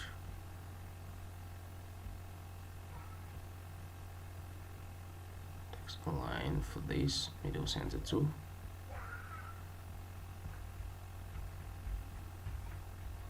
Same for these. Okay, then what again is necessary to centralize this?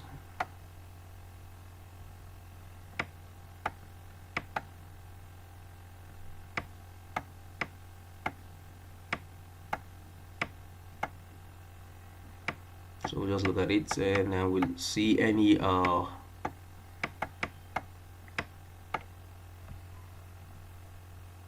attributes that will feel like any property that we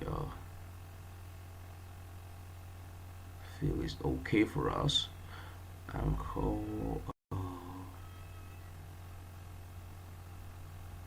should be everywhere.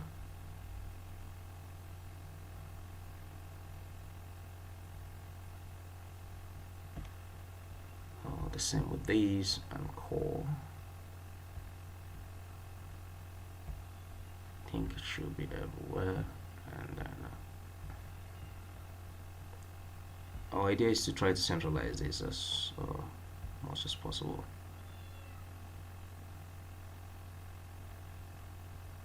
Okay, so we have this now. Let's save and run. Let's run and see.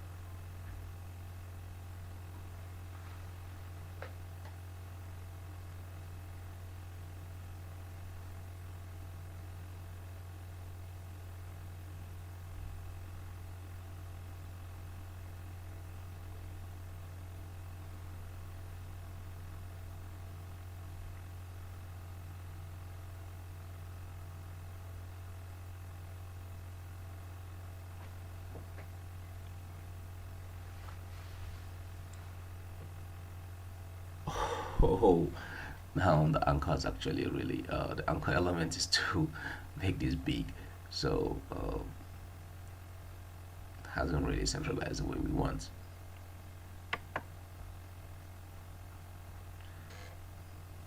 Now for sure it's the anchor, so it will make it to be over big. So let's go back to anchor.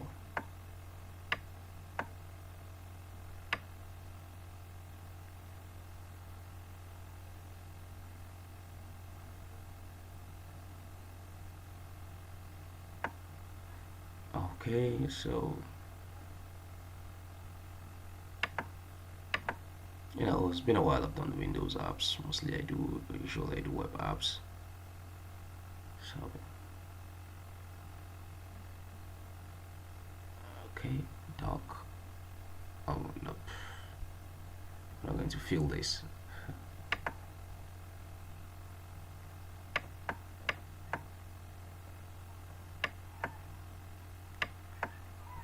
Location, this is X and Y location, margin, padding size. Well, anyway, I think we could just leave it to what we have. We would have put a control inside. We would have put it inside a control and try to see if we can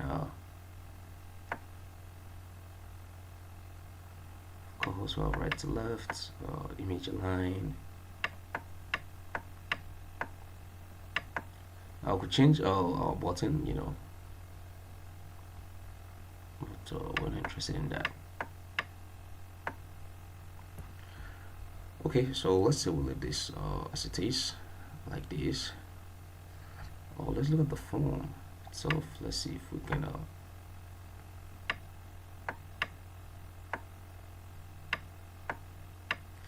do anything at the form level.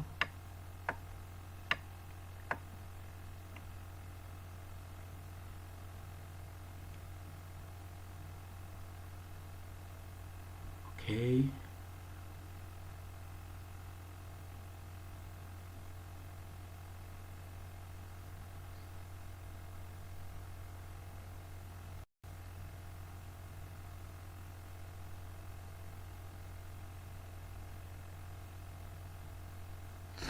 Okay, all right then. Well, let's just say we have these like this. So let's click on these and then just declare a new form. Make this a little bit bigger.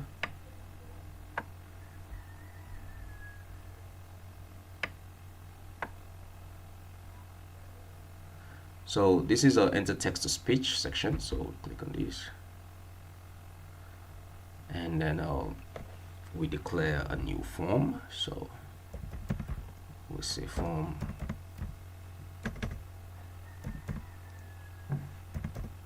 text speech.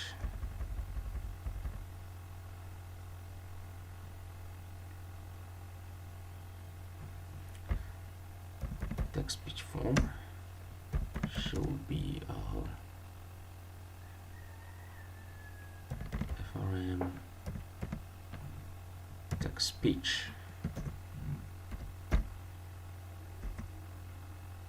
So text speech form should show. I will make it show dialog so that it will not be the main form of the focus. So we have this like this, right? See this. Then the same with the other form. So this will be speech to text. So the same thing, we say form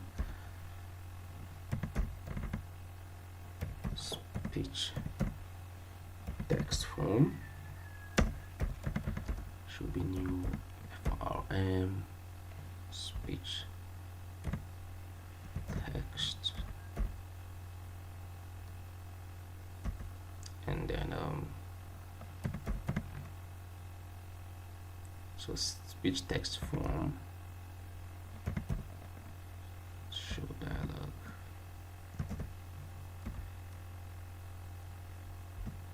Right, but what if this particular form is open, for instance? Okay, it's show dialog, so that has solved that issue.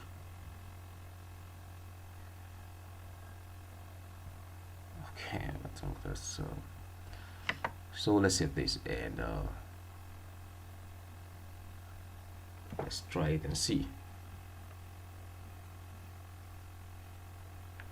So let's save these and then let's try these and see.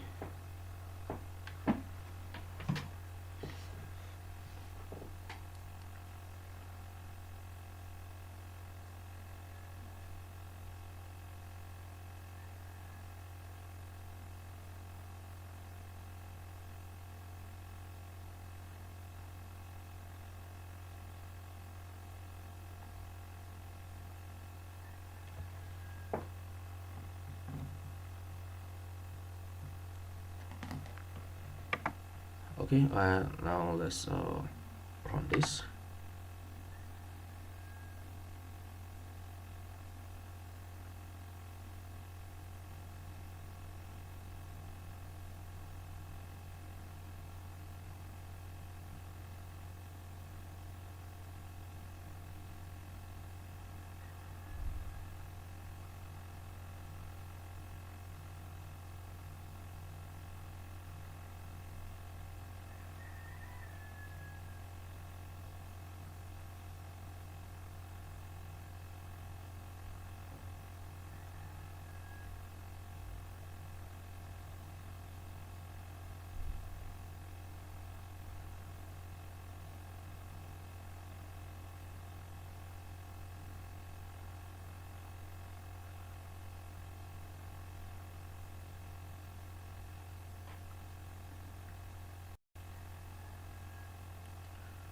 Okay.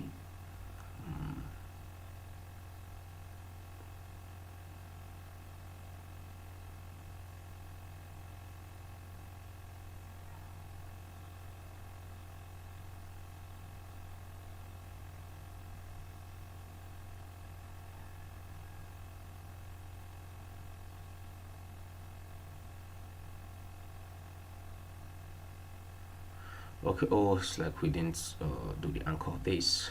we didn't remove the anchor part of this. Now okay, so the idea is you click here, enter text to speech section. Good, and this shows this form. I think we need to remove these two from this, and then we can change the color a little bit. So this is the text to speech path, and then we can click, we can hear speech, we can say,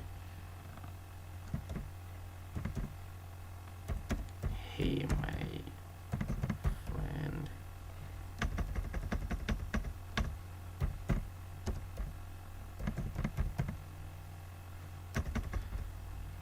hey my friend, what is your name? Just something like this then.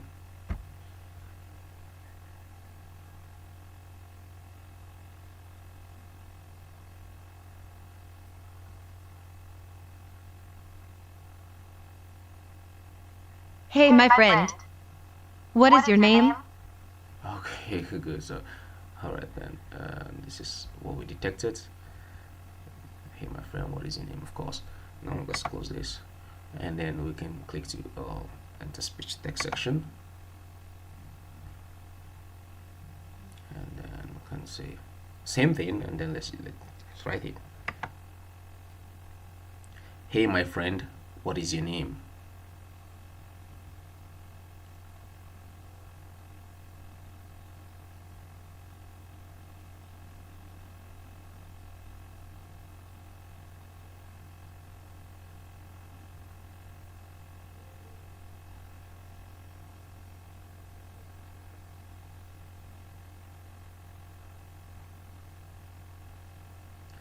Let's say something again. Oh, did we disable any part of the program? Hey my friend, what is your name?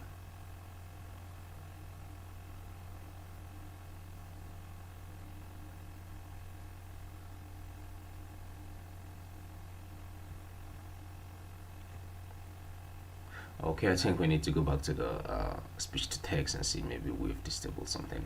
Okay, so let's close this, and let's remove this anchor here. Oh, I think it's okay here like this. We'll just leave it like this to text to speech and to speech to text. It's okay, it's not bad. So let's close this.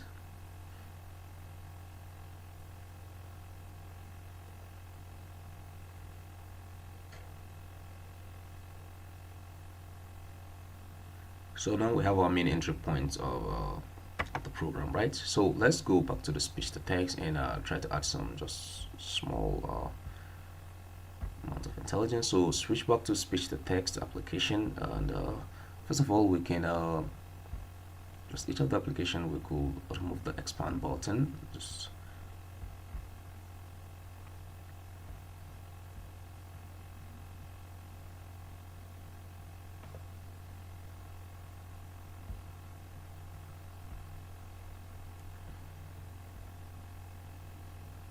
okay, good. So for each of these, we could actually, okay. Oh, I had there was no internet access, so that's why we couldn't hear that speech to text. You can see the internet access went away.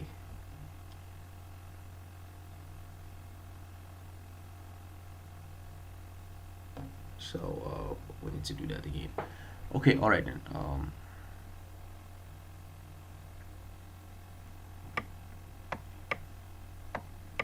Let's just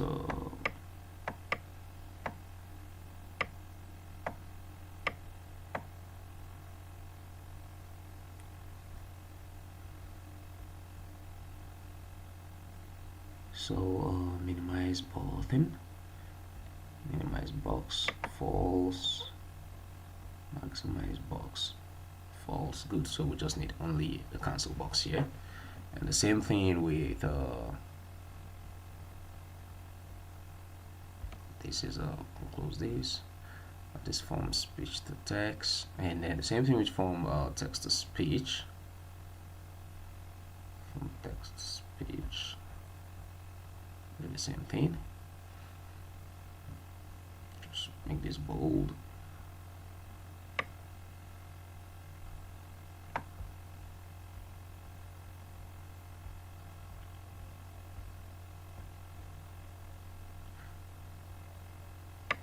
And then scroll down and leave.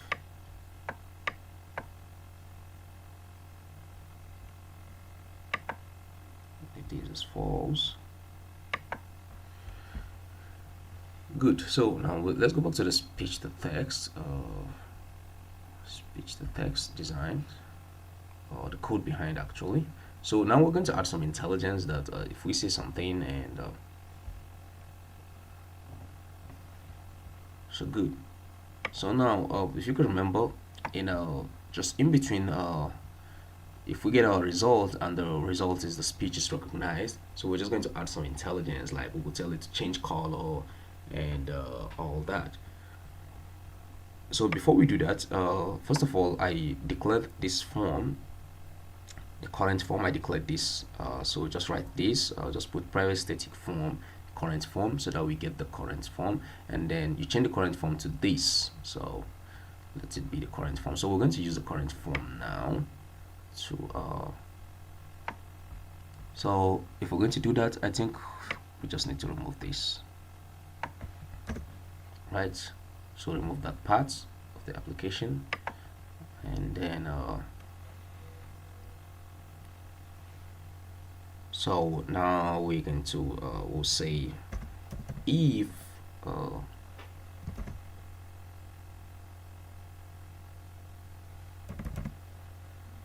text box page text.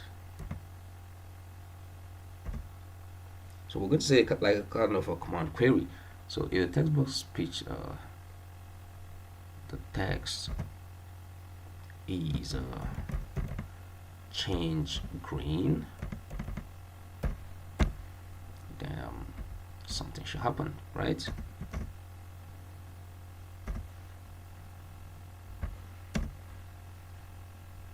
So if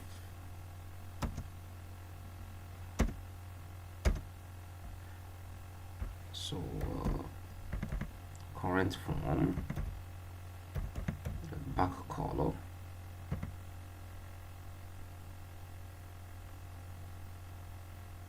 should be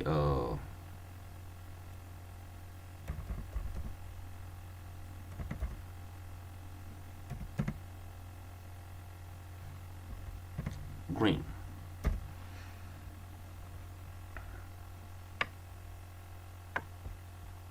Right, and then we clean the text. We clean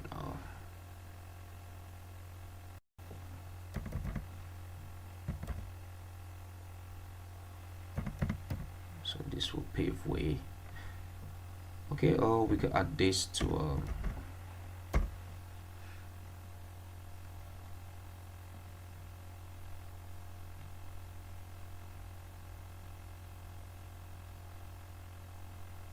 we could add this actually to let's pick that before the whenever we click to say something. First of all, we empty what's in the form, so we'll put it there like that. Then else if text box page text is change red,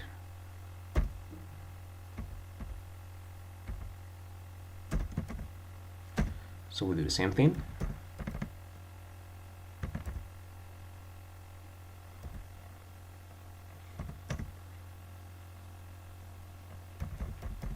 So we'll say color red, and then let's change another one. So let's just make it 3. So there's an else finally.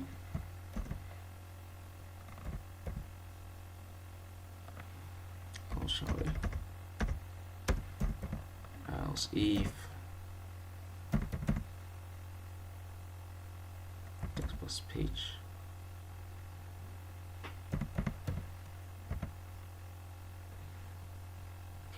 I need to look at this. Let's change red. Okay.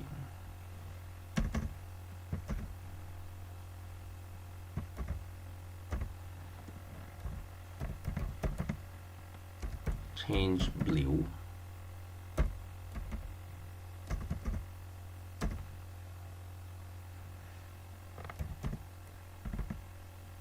So we have current form dot back color.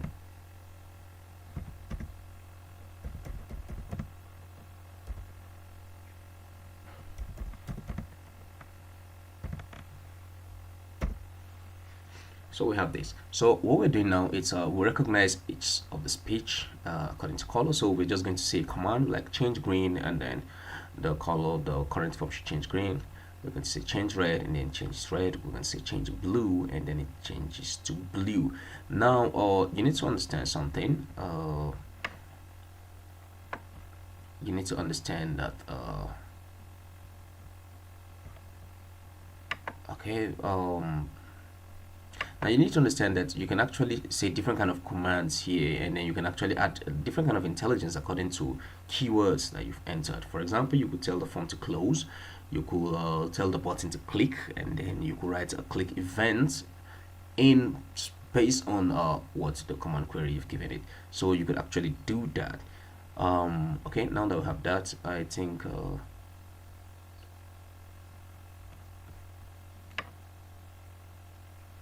good. So let's run these and see. Let's see the result and the effect of what we have.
Okay, we're more interested in the speech to text section, right? So let's just click here.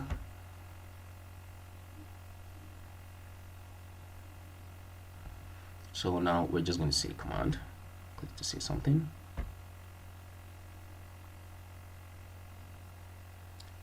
Change green.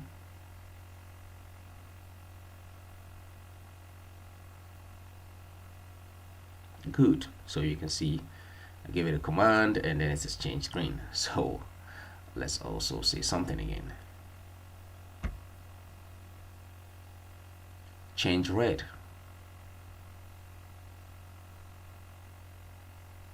Oh, I didn't say it clearly, I said change rate.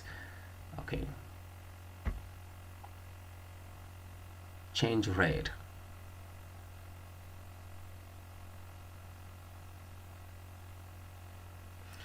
Oh, it's not getting the red. Maybe I'm not pronouncing red properly. Okay, let me say change blue. Change blue. Good. So you're pronouncing the red. So change red. Okay. Okay, let me say it again. Change red.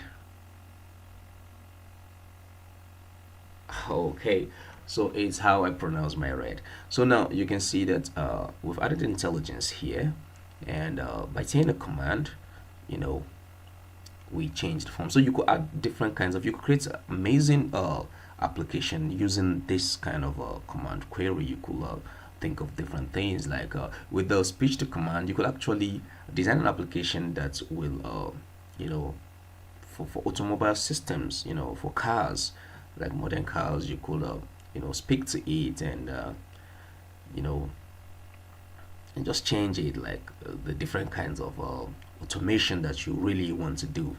You could do that using speech to text actually. So you could actually make the text to be not visible, and based on the speech that the system detected, a lot of things can happen.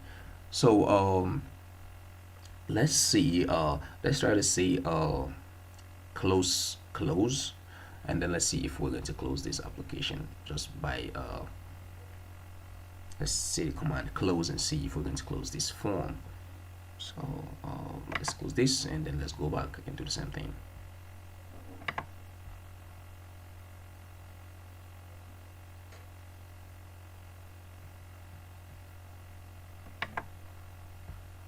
Okay, so we just come here, we add another intelligence. We just say else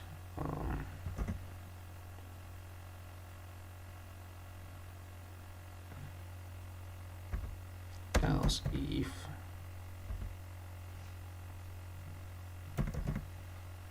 text box page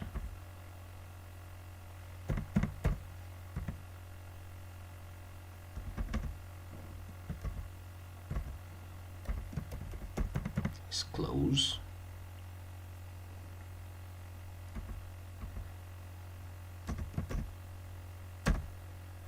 then current form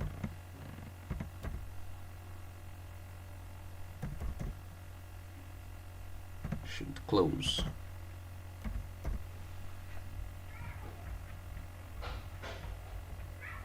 So let's run this again and let's see.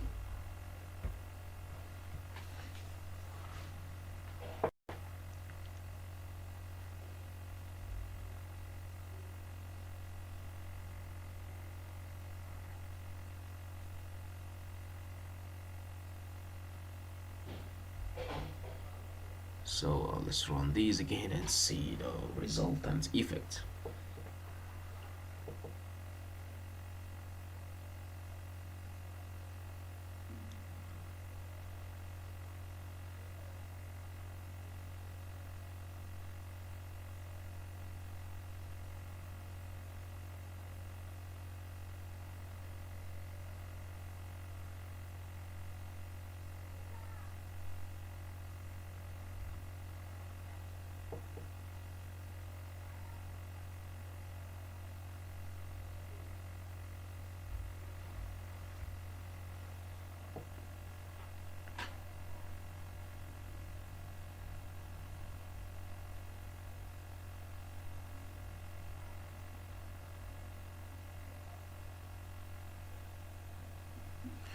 Okay, so we come here.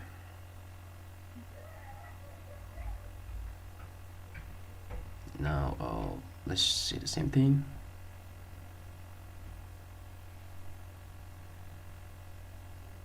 Change green.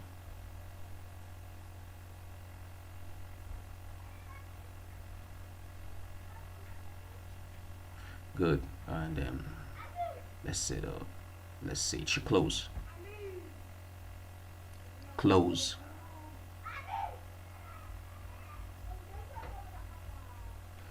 Okay, you can see we need to add this dot in front of it. So you can see it's detecting the close, but it's not changing because we're actually using just text,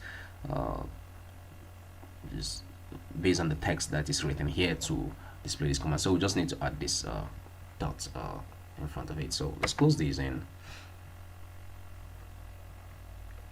Let's close this back. So don't forget to add, since we're just using text to measure intelligence, just put the dots here, since that's what the computer recognizes. So we run this again.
Okay, so enter speech to text section again. Let's click on it.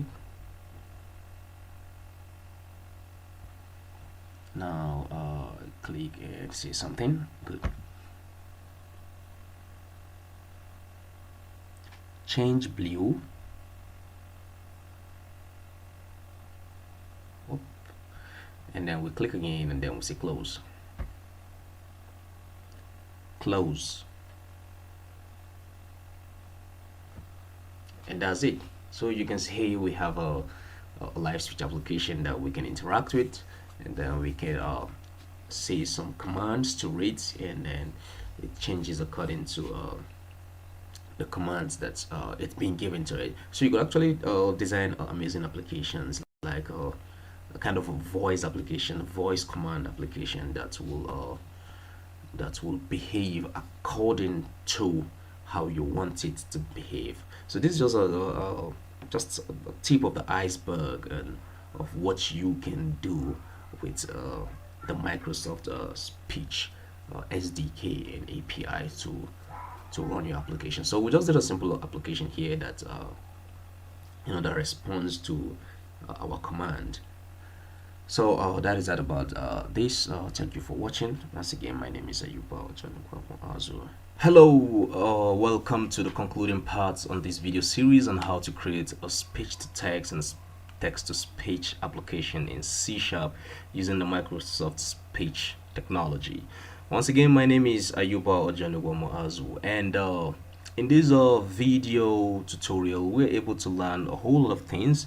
First of all, we're able to look at different business problems and how AI can help solve different business problems. And we look at the Microsoft Cognitive Services in particular, and then we look at the different technologies and different endpoints that Microsoft has created that will that we can leverage on to create intelligent applications. So we looked at, like, we discussed the Vision API, we discussed the Speech API, of course, which is the purpose of this video. We discussed the Search API, and then a whole lot of other APIs that Microsoft had, and we looked at that.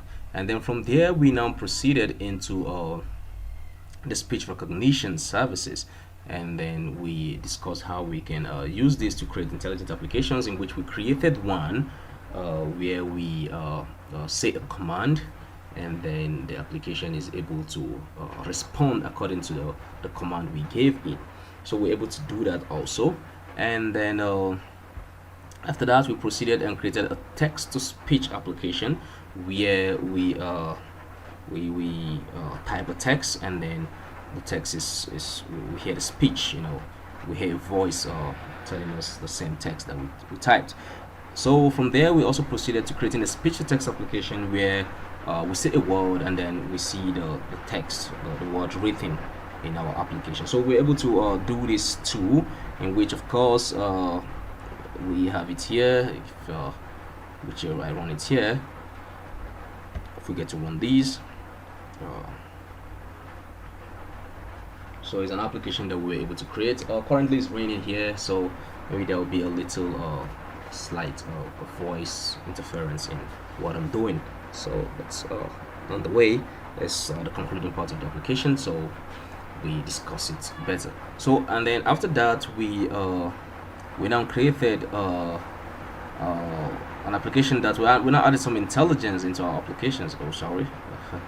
We now added some intelligence into our application, of course, in okay, that is in this session here. So we added some intelligence into our applications, making our application to respond to command queries, the commands that we gave. The application is able to do that. So there's a whole lot of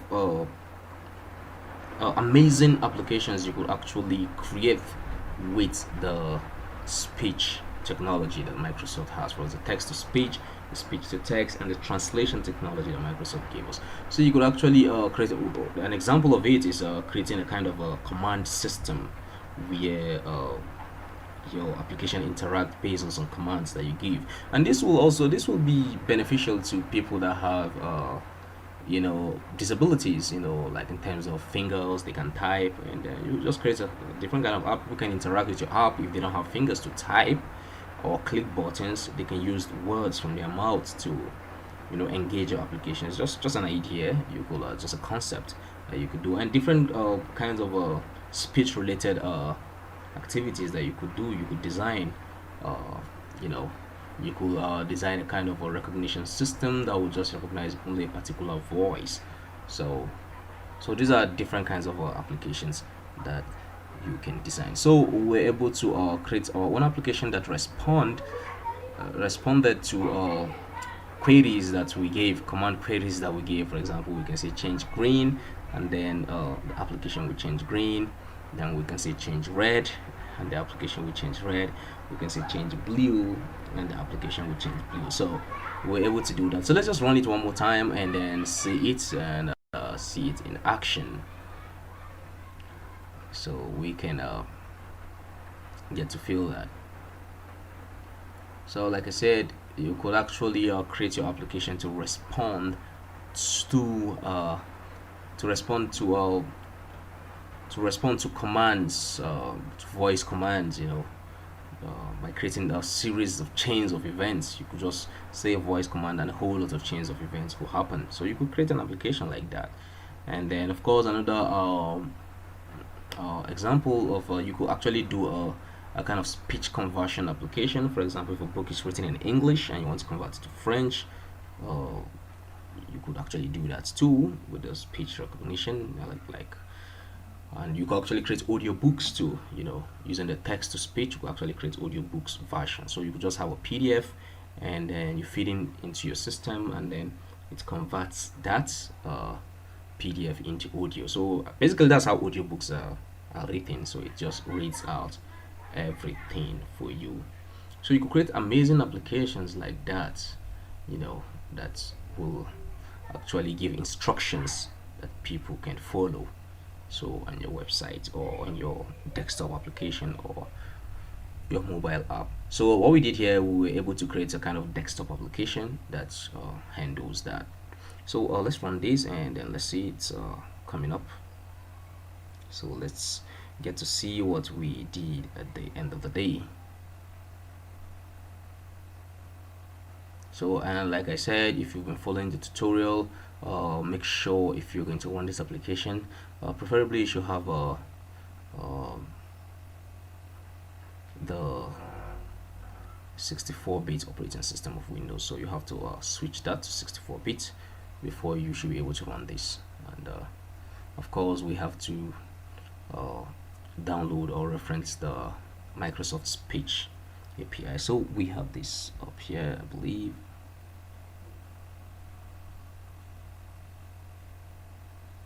Okay, so good. So we're able to create this application, and then we come here. You can enter text to speech. So you can just say, welcome to education ecosystem. So and then we can hear the speech.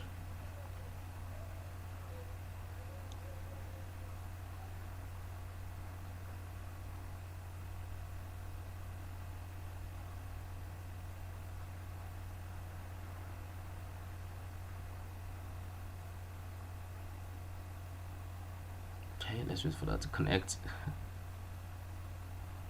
Do I need to click it again? Okay, let me click it again. Welcome to Education Ecosystem. Okay, good. So you can see that now. Actually, you can actually use different kind of Welcome voice. to Education Ecosystem. Okay, it's repeating because I clicked it twice. So you could actually write different text here, and then it says anything. So you can create your application that could actually follow a command. You can actually create a kind of command system that will read text and then will allow the user to engage the application using commands. You could actually create an application, amazing application like that. And of course, we also have the speech to text section that you can click, and like we said could just say command like change green, for instance, or change blue. So let's just click it in here, change blue.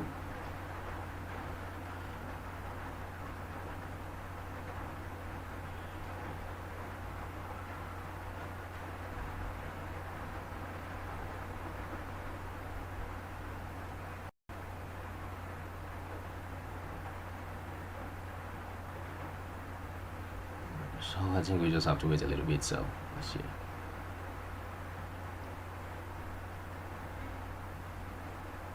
Okay, maybe I have to click it again and redo. Okay, good. So you can see it has changed blue actually, because actually the system is running. So we gave it the command like that, and I will click on another one.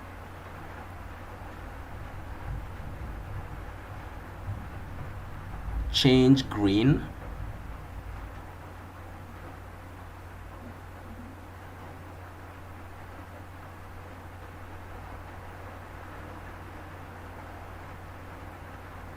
So good. So this is a kind of command system that you could actually build and just have different kinds of ideas to build that. So we're able to do this and get our application up and running. So if you've been following the tutorial up to this point, congratulations to making it up to this point. So like I said, once again, my name is Ayuba Ojanubomoazu, and thank you for watching. Bye bye.